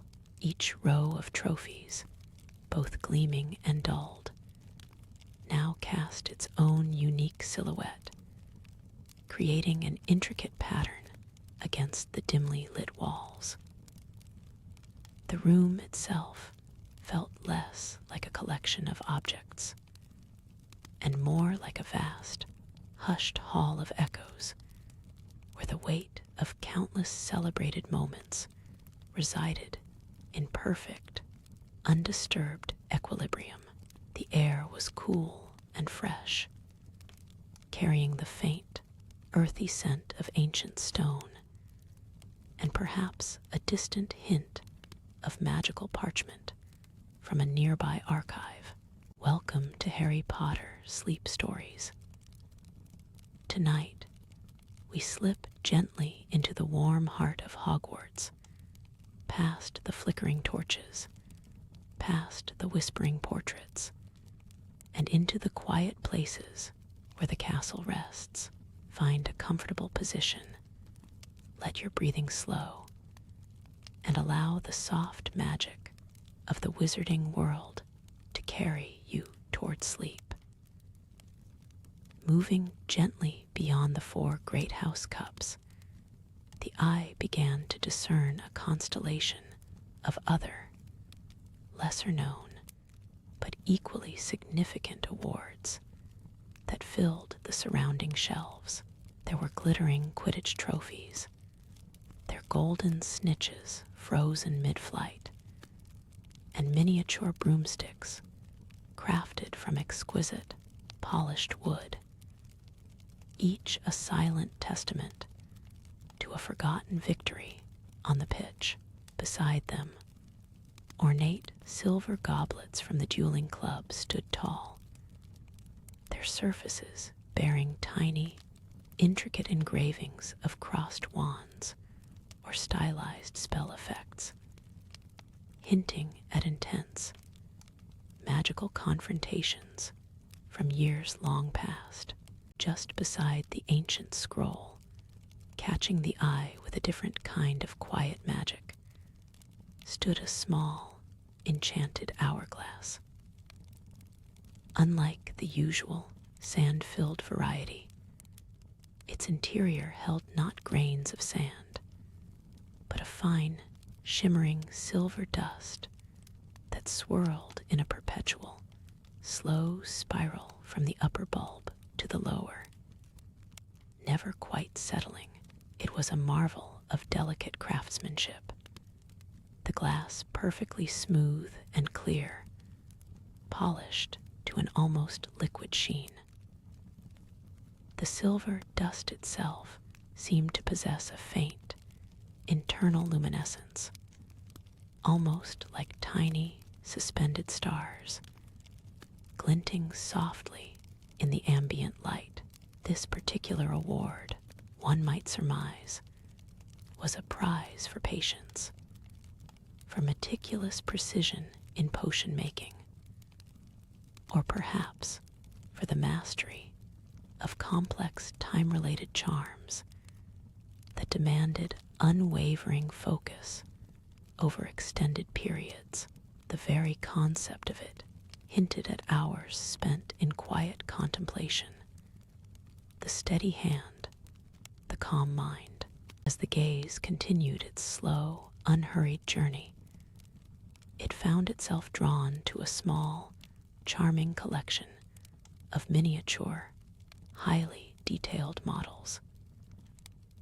These were not abstract representations, but exquisitely crafted replicas of magical creatures, perhaps awarded for excellence in the care and understanding of these fantastical beings. One particular model depicted a tiny, sleeping hippogriff, its silver feathers intricately etched, its beak gently tucked under a wing, poised in a posture of profound, peaceful slumber. Beside it, an even smaller, mischievous-looking niffler, crafted from polished, dark bronze, seemed to be perpetually rooting through an invisible treasure chest. Its tiny paws and long snout gleaming with playful intent. Each miniature creature was rendered with such precision that one could almost feel the texture of the hippogriff's feathers, or the niffler's soft, dark fur. The silver of the hippogriff caught the distant, ambient light, reflecting miniature glints that danced across its surface, while the bronze niffler absorbed the light, offering a warmer, deeper gleam. The small, enchanted hourglass, with its perpetual swirl of silver dust, seemed to hum with a gentle, patient energy, hinting at the quiet dedication required for its winning.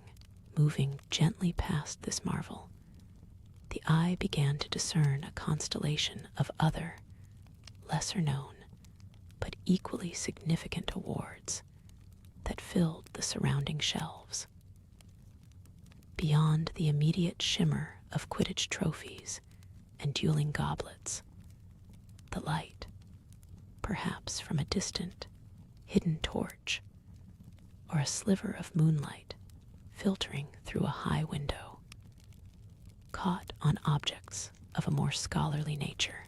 There were ancient-looking scrolls, bound with faded silk ribbons, their parchment yellowed with age, bearing intricate calligraphy that hinted at forgotten magical treaties or groundbreaking spell theories. Beside them, delicate, silver-tipped quills rested on polished obsidian stands, trophies awarded not for speed or strength, but for the elegance of magical prose or the clarity of a complex thesis on a difficult charm. The air around these particular shelves seemed to hold a different kind of quietude, a reverence for the silent hours spent in libraries, in dusty archives, or in the serene solitude of a student's own thoughts. As the gaze continued its slow, unhurried journey, it moved past the quiet intellectual victories and drifted towards a section that celebrated more unique, individual magical arts. Here, Nestled amongst the more common forms of recognition were awards that spoke of exceptional skill in specific magical crafts or performances. Perhaps a miniature, perfectly rendered dragon sculpture, its scales shimmering with an almost living fire. A prize for outstanding work in magical creatures' care, or advanced transfiguration, or a small, intricately carved wooden box, inlaid with mother-of-pearl and tiny, glittering runes, awarded for mastery in ancient warding spells or magical carpentry.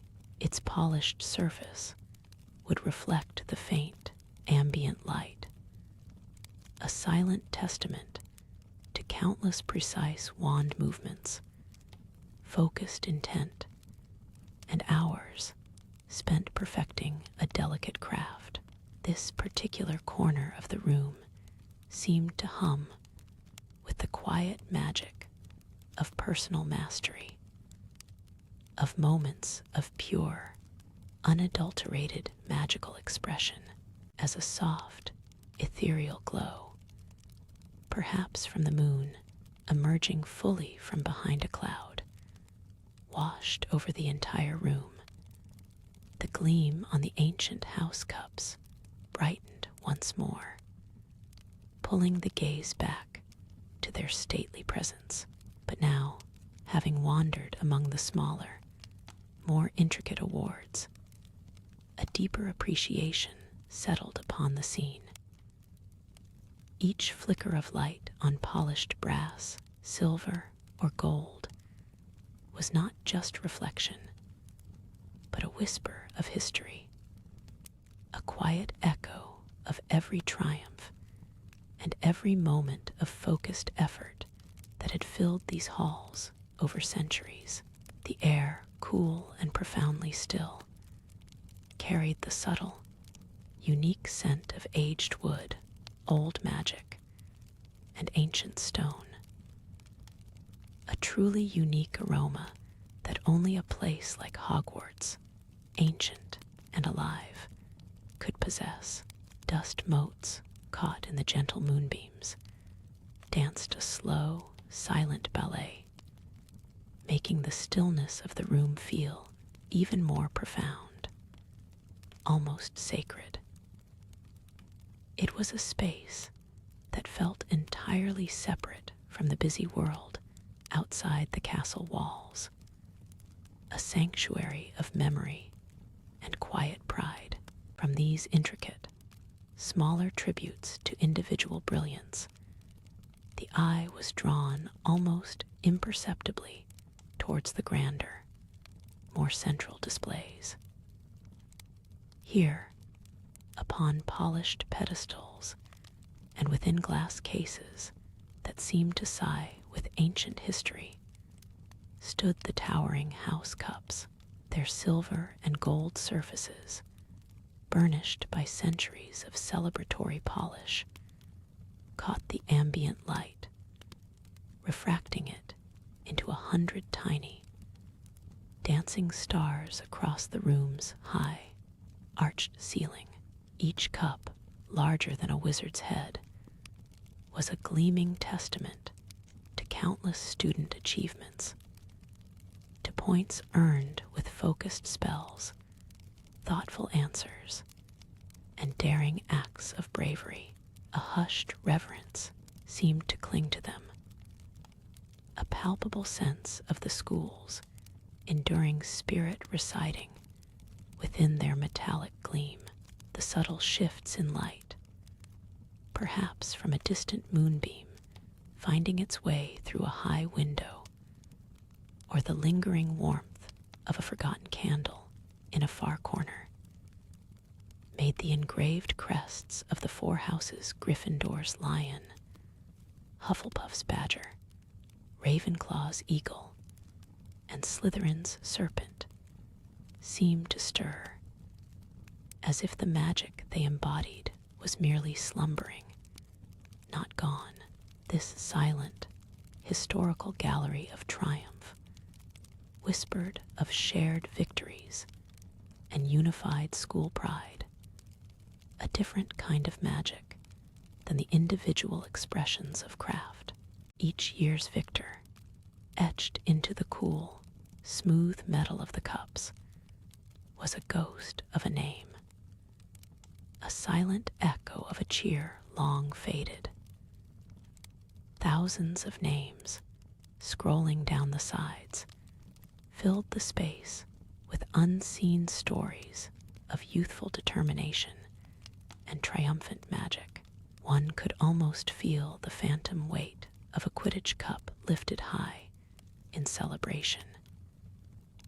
Hear the distant, joyous roar of students in the great hall as the points were tallied and the winning house announced. The sheer volume of history contained within these vessels was immense, a tapestry woven from countless moments of effort and elation. They weren't merely decorative objects, they were the very pulse of Hogwarts, charting its academic and magical life through generations. The air around them felt thick with the passage of time, imbued with a deep sense of continuity.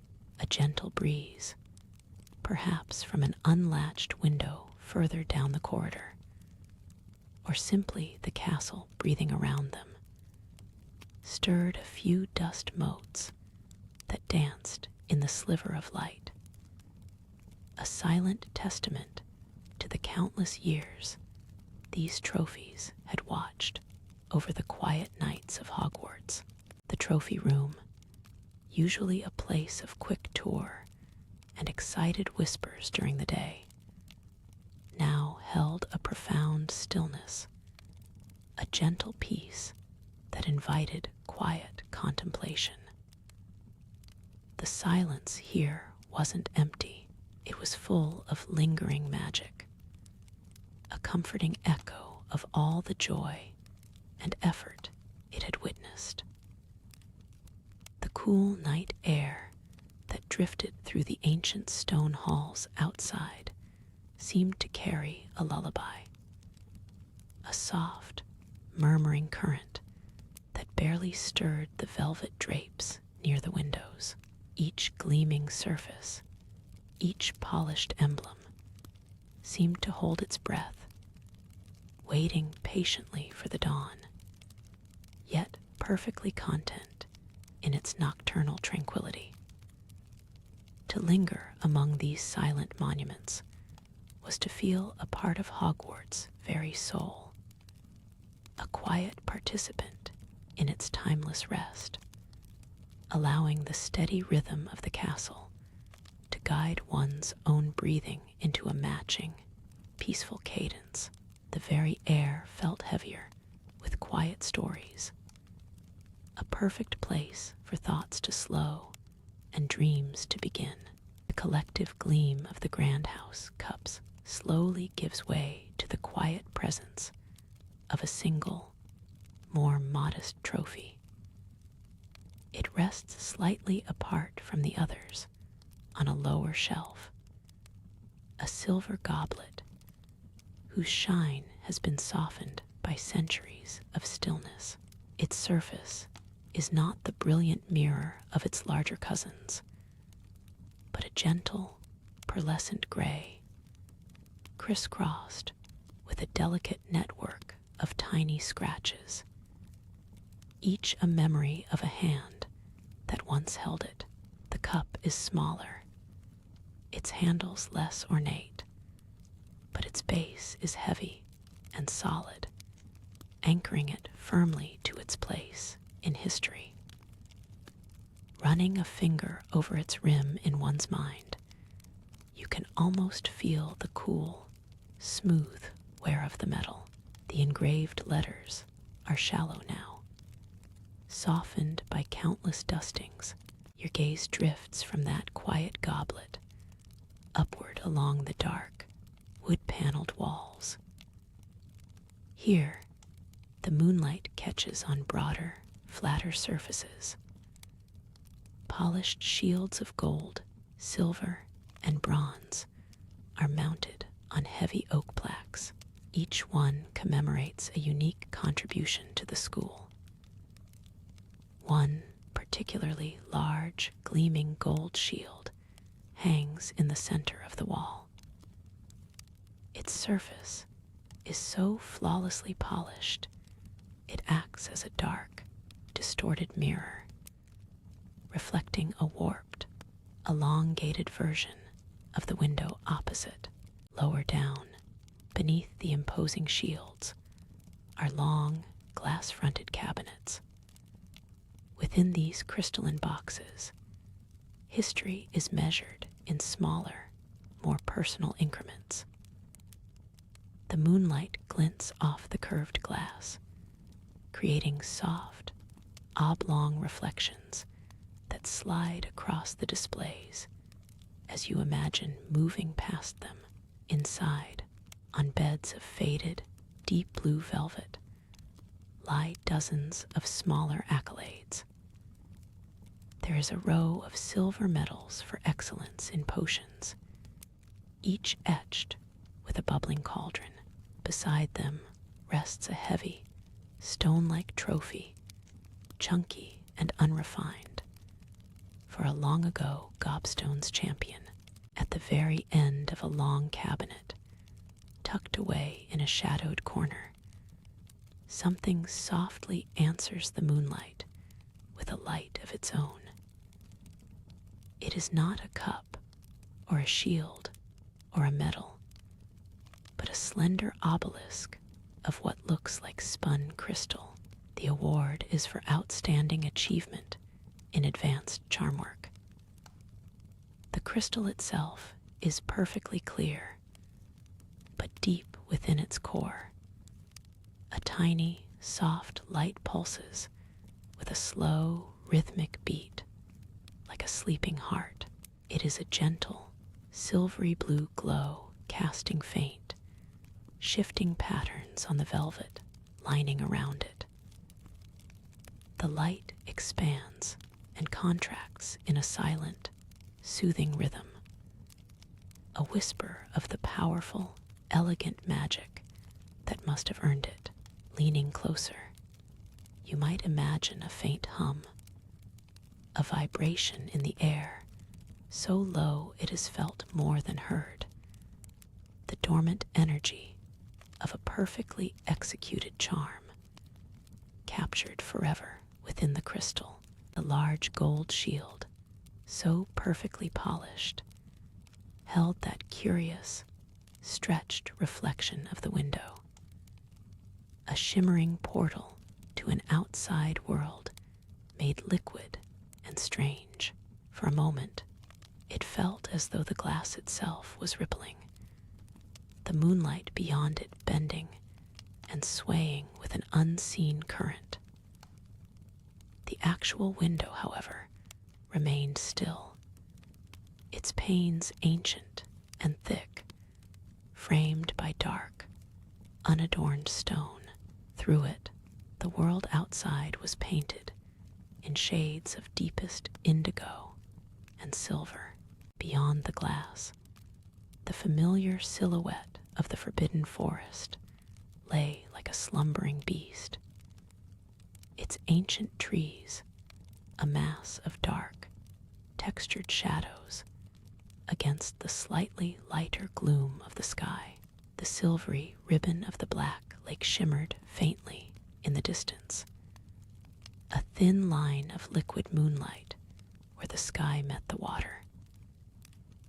High above, a few scattered stars twinkled with a serene, cold light, indifferent to the quiet triumphs chronicled within the castle walls.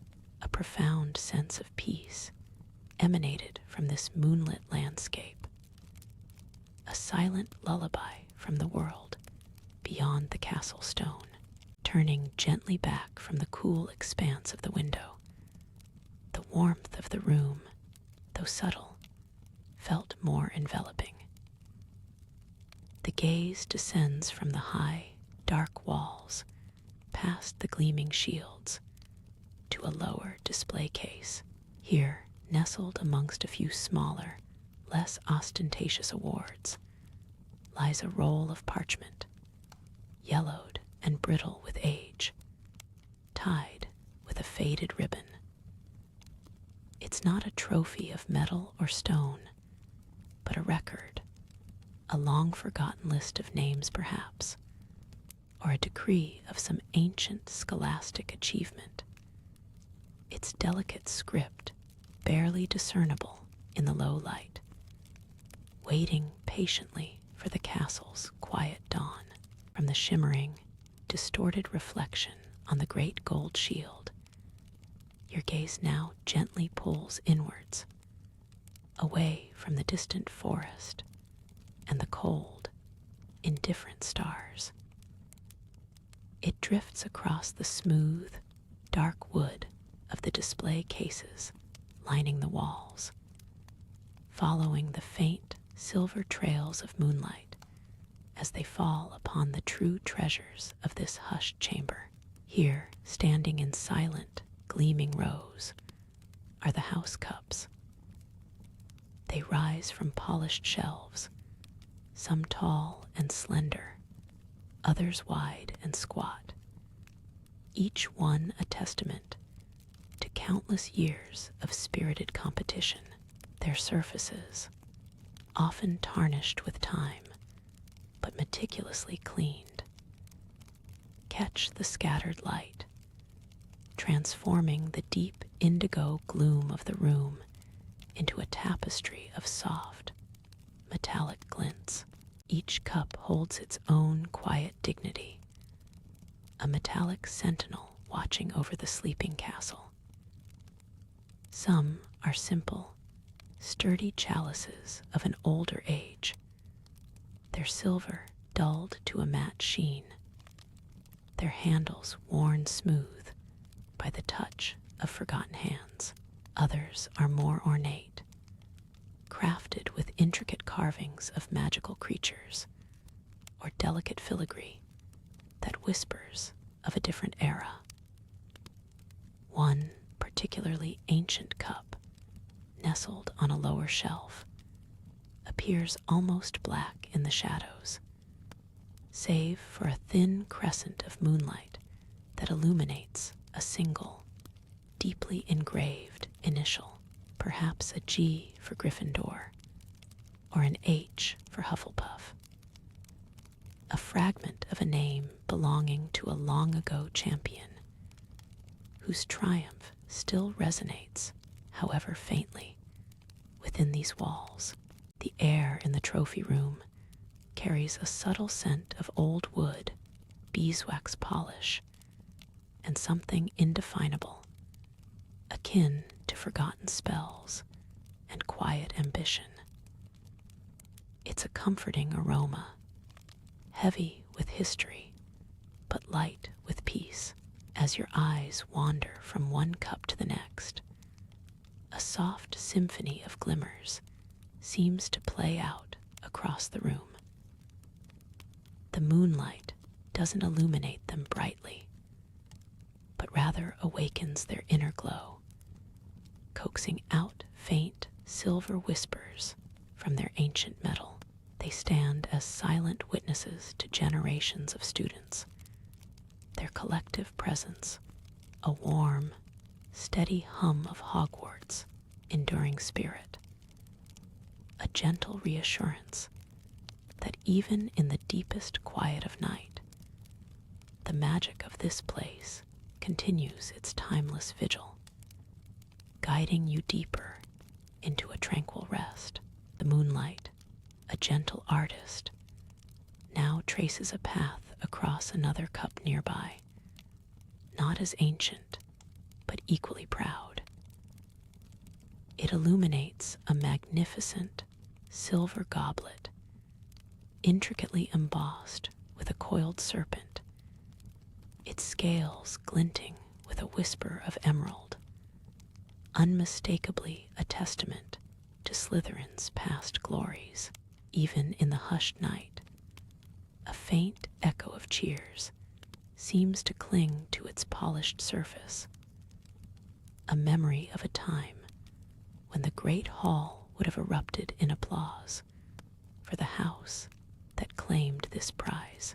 Each ripple of moonlight across its form suggests a story untold, a champion long gone, their name now a quiet murmur on the winds of time, yet eternally etched into the legacy of Hogwarts. Beyond the gleaming cups, the shelves stretch further into the soft gloom, revealing a myriad of other smaller, equally venerable awards. There are tarnished silver shields, their crests almost worn smooth by time, and delicate bronze statues of Quidditch players frozen in mid-flight, their miniature forms casting long, wavering shadows, forgotten dueling plaques, their names faded to whispers, sit alongside stacks of old parchments, perhaps records of prefects or outstanding achievements, all gathering a fine, almost invisible layer of stardust. The air itself feels thick with the passage of years, a palpable silence that holds the weight of countless forgotten triumphs and quiet academic victories, a soft, almost imperceptible shift in the night air, perhaps a distant cloud passing over the moon, causes the shadows in the room to deepen slightly, then soften once more. This subtle play of light and shade seems to breathe a quiet life into the ancient room, making the glints on the cups appear to wink, and the shadows behind the dusty shields seem to stir. The quiet continues, unbroken by any sound from within the castle, emphasizing the feeling that this room, filled with the echoes of past glories, is a sacred, undisturbed sanctuary where time itself has slowed to a contemplative crawl. While the house cups held grand narratives, a myriad of smaller tributes filled the shelves between them, each with its own silent story. Among these, the delicate bronze statues of Quidditch players seemed to shimmer with an almost imperceptible movement, frozen forever in their moments of airborne glory. A chaser, arm outstretched, a miniature snitch just beyond their grasp, seemed perpetually poised on the brink of victory. A tiny seeker, broomstick angled sharply, gazed intently at an invisible point, its expression a study in concentration. These weren't the grand, public triumphs of the House Cup, but the personal, exhilarating victories of the pitch, etched in bronze. The craftsmanship was exquisite, capturing the dynamic energy of the game, a testament to the students who had dedicated themselves to the sport. Beyond the gleaming bronze players, stacks of old parchments lay nestled against the wall, their edges curled and yellowed with age, hinting at forgotten records and achievements. These weren't grand trophies, but quiet testaments to diligent work, prefect lists, commendations for outstanding essays, perhaps even records of obscure magical inventions. The very air around them seemed to thicken with the scent of aged paper and forgotten ink, a subtle fragrance that spoke of countless hours spent poring over books in the library, of quiet study sessions by the common room fire, and of the pursuit of knowledge. A faint, almost imperceptible rustle seemed to emanate from them, as if the gentle night breeze, finding its way through a crack in a high window, stirred the ancient leaves, causing a whisper of their forgotten stories to drift through the room. This wasn't a sound that disturbed the peace, but rather became a part of it, a soft accompaniment to the profound stillness, a gentle reminder that even the most fleeting of academic accomplishments found a lasting home within these hallowed walls. They were the unsung heroes of the trophy room, each curled edge and faded inscription a testament to the everyday magic of learning at Hogwarts.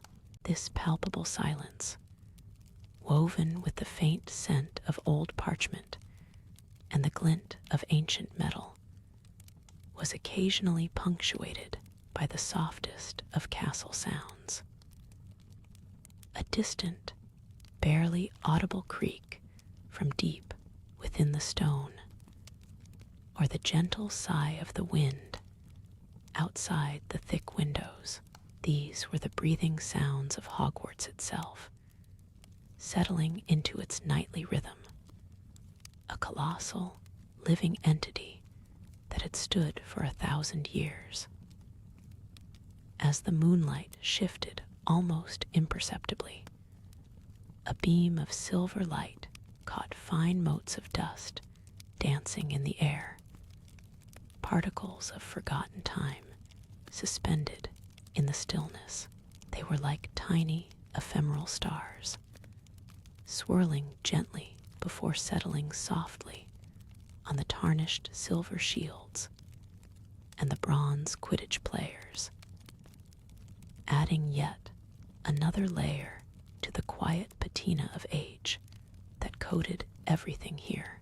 This wasn't neglect, but a testament to the undisturbed continuity of history, a gentle embrace of the past.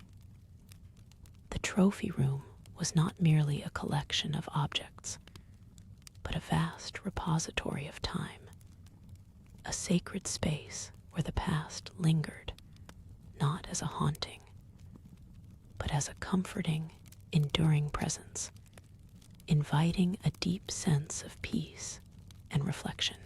As the soft, aged scent of the parchments began to recede, a different kind of presence emerged from the deeper shadows of the trophy room. Not the quiet murmurs of academic history, but the radiant stillness of glorious triumph. This was where the true heart of the room beat, a silent drum roll of past achievements. High on polished wooden shelves, arranged with meticulous care, stood the house cups, each one a gleaming testament, catching the scarce moonlight that filtered through the high, arched windows, turning their metallic surfaces into pools of liquid silver and gold. They weren't merely objects, they were the collective memory of Hogwarts, held in shimmering, silent grandeur. One cup, in particular, stood a little taller, perhaps a little more centrally positioned than the rest. Its surface, a rich, burnished gold, was etched with intricate patterns, and a familiar, bold crest, a lion, a badger, an eagle, or a serpent, depending on which ancient victory it commemorated.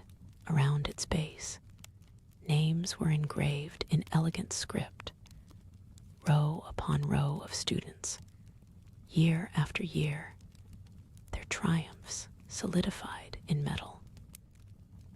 The moonlight seemed to cling to this particular cup, highlighting the delicate curves of its handles, the subtle sheen of its polished rim, a silent beacon of collective pride that had rippled through generations of students. Its silent presence filled the air with a sense of enduring accomplishment. Beyond this individual grandeur, the other cups extended in a silent, glimmering procession. Some were taller and slender, others stout and wide, each with its unique shape and story. They weren't just trophies, they were vessels holding echoes of cheers, of communal joy, of shared hard work and spirited competition. The interplay of moonlight and the distant, dying embers of a common room fire, visible through a high window, cast long, wavering reflections across their polished surfaces. These reflections danced slowly, almost imperceptibly, creating a gentle, visual hum that added to the profound tranquility of the trophy room. It was a subtle light show, a quiet celebration of enduring legacies, designed not to dazzle, but to soothe, inviting the mind to wander through the quiet annals of Hogwarts history. The moonlight, a patient artist, seemed to linger on the engraved names encircling the base of this prominent cup. Each delicate letter, precisely carved into the cool metal, caught the light in a subtle dance of shadow and gleam, revealing a silent roll call of students long past. These weren't just names, they were echoes of joyous celebrations, whispered congratulations, and the lingering pride of countless Quidditch victories, perfect OWL scores, or exceptionally well-behaved nifflers in care of magical creatures. The air around the cup felt thick with these unspoken stories, a tapestry woven from the triumphs of generations, each thread shimmering in the quiet reverence of the night. It was as if the metal itself held the faint, lingering warmth of those who had once touched it in victory, a subtle energy radiating into the profound stillness of the room. Beyond this central beacon of gold, the other house cups stood in orderly rows, extending into the deeper, softer shadows of the room. Each of them, though perhaps less brightly lit, still held its own quiet glimmer. Some were silver, others bronze, catching and scattering the limited light into a constellation of muted sparkles. They formed a silent chorus of past glories, a collective memory held in polished metal, as a soft, imperceptible draft might stir an unseen dust mote. A tiny, almost imperceptible shift occurred in the way the light played across their surfaces, like a quiet sigh rippling through the room, acknowledging the weight of all the achievements they embodied. The air seemed to gently vibrate with the echoes of countless cheers and the quiet satisfaction of hard-won success. The profound stillness that enveloped the trophy room was not an absence, but a presence unto itself.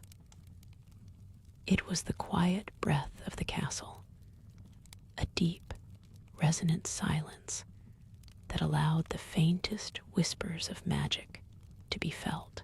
A gentle, almost imperceptible hum seemed to emanate from the very air, a vibration born of centuries of spells, studies, and dreams that had unfolded within these ancient walls.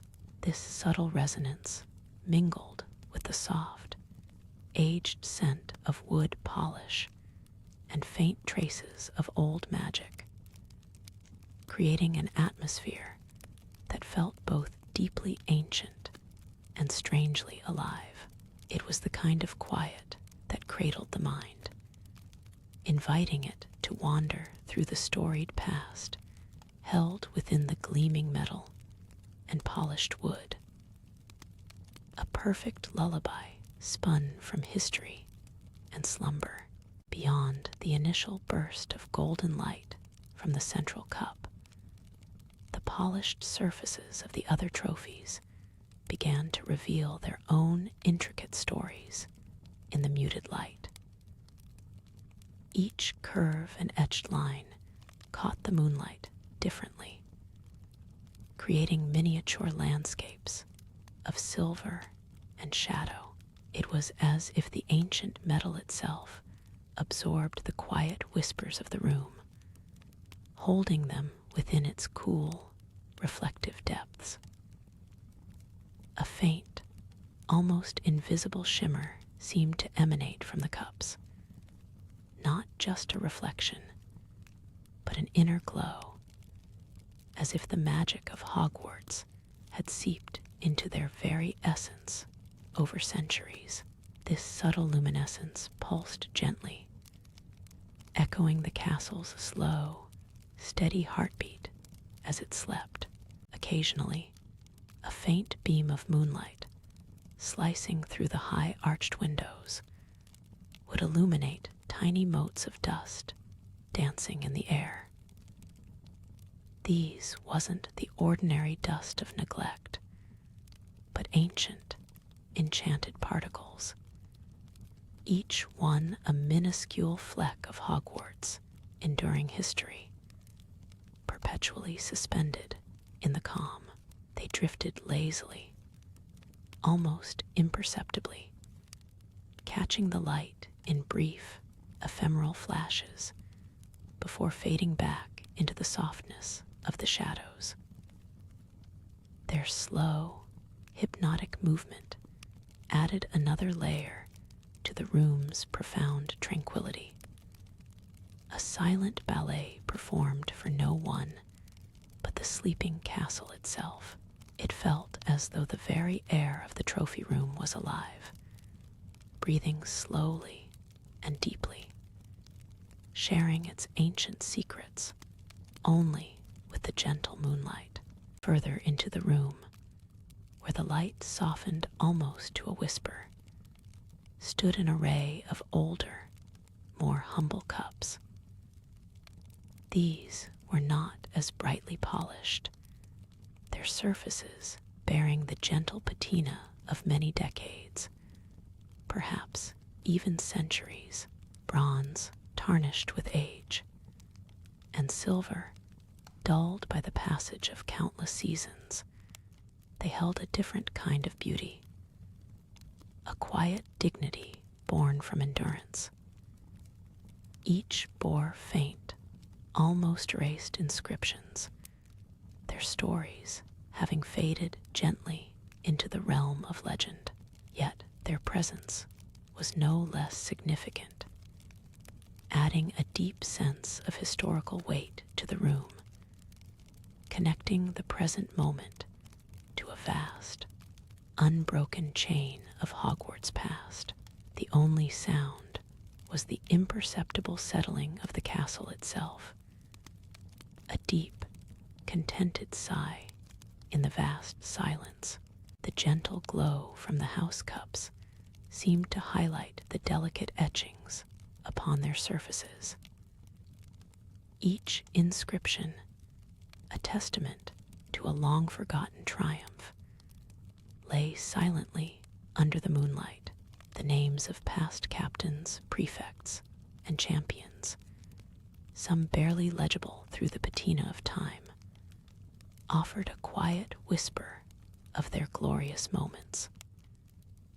One could almost feel the phantom touch of victorious hands, polishing the silver to a bright gleam after a Quidditch match, or tracing a finger over a newly added name after a particularly challenging exam. These silent marks weren't just decorative. They were stories etched in metal, now resting in the soft, watchful gaze of the night, waiting for new light to reveal their tales once more. Beyond the central display, the vastness of the trophy room began to unfold in the dimness. Tall, dark wooden display cases lined the walls, their glass panes reflecting the faint gleam of the distant cups like scattered stars. Inside, smaller, equally revered artifacts rested. Tarnished medals, elaborate dueling trophies, plaques commemorating heroic deeds, and even a few dusty, enchanted quills said to have belonged to famous Hogwarts scribes. Each item, though less grand than the house cups, held its own silent power, a fragment of the school's enduring spirit. The heavy shelves, groaning softly under the weight of centuries, seemed to breathe with the castle, their ancient timber absorbing the magic that permeated the very air. The air itself, cool and still, carried a faint, almost imperceptible scent, a gentle mingling of old parchment, polished metal, and the subtle, earthy aroma of ancient stone. It was the scent of Hogwarts at rest, deeply ingrained in its very fabric, a comforting fragrance that spoke of enduring magic and timeless traditions. Occasionally, from somewhere far off in the sleeping castle, a faint, soft creak would echo, perhaps a floorboard settling, or an unseen hinge groaning under the slow expansion and contraction of the old building. These tiny sounds were not disruptions, but rather gentle affirmations of the castle's living presence, folding themselves seamlessly into the profound quiet of the trophy room, enhancing its peaceful solitude. It was here, among these lesser-known treasures, that the quiet magic truly settled. A particular display case, nestled in a shadowy alcove, housed a collection of antique writing instruments. Among them, a trio of quills lay undisturbed, their feathers brittle with age, tipped with tarnished silver nibs. These were no ordinary quills. A faint, almost imperceptible luminescence pulsed from their tips, a silent testament to the spells and stories they had once penned. One, reportedly belonging to a particularly insightful headmaster, seemed to hum with a whisper of forgotten wisdom. Its soft, dusty white feather catching the ambient glow just so, making it appear as if a tiny, sleeping star had settled within the glass.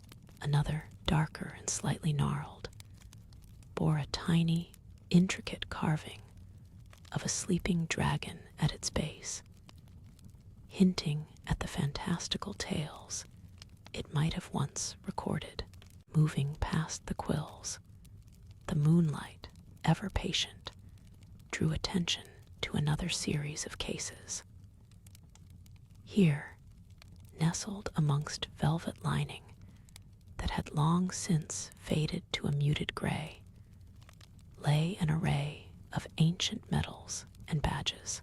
Unlike the gleaming house cups, these smaller accolades carried the marks of time more visibly. bronze and silver medallions, some with intricate crests depicting forgotten heraldry, were gently tarnished, their edges softened by the passage of decades, even centuries. One could imagine a young witch or wizard, perhaps a bright Hufflepuff or a daring Gryffindor, proudly pinning such a medal to their robes after a particularly challenging potions exam, or a triumphant performance in a charms duel. Each scratch and dull patch told a story of wear, of being cherished, of quiet moments of pride. As the gaze drifted further, away from the immediate focus on individual items, the trophy room began to reveal its grand, overarching narrative. The combined presence of all these artifacts, the towering house cups, the ancient quills, the tarnished metals, the silent keys, created a subtle symphony of history. It wasn't a sound one heard with the ears, but rather a profound feeling, a gentle resonance that permeated the very air. The moonlight, now streaming more broadly through a tall, arched window, seemed to gather itself, not just reflecting off the surfaces, but sinking into the objects themselves, illuminating their essence from within. A soft, almost imperceptible shimmer seemed to rise from the entire collection, a collective breath of magic that had been held for centuries, now slowly exhaling into the quiet night. This gentle glow was not bright, but rather a deep inner light, revealing the intricate patterns on an antique parchment scroll tucked into a display, or highlighting the faint, ghostly shimmer on a forgotten dueling wand encased in crystal.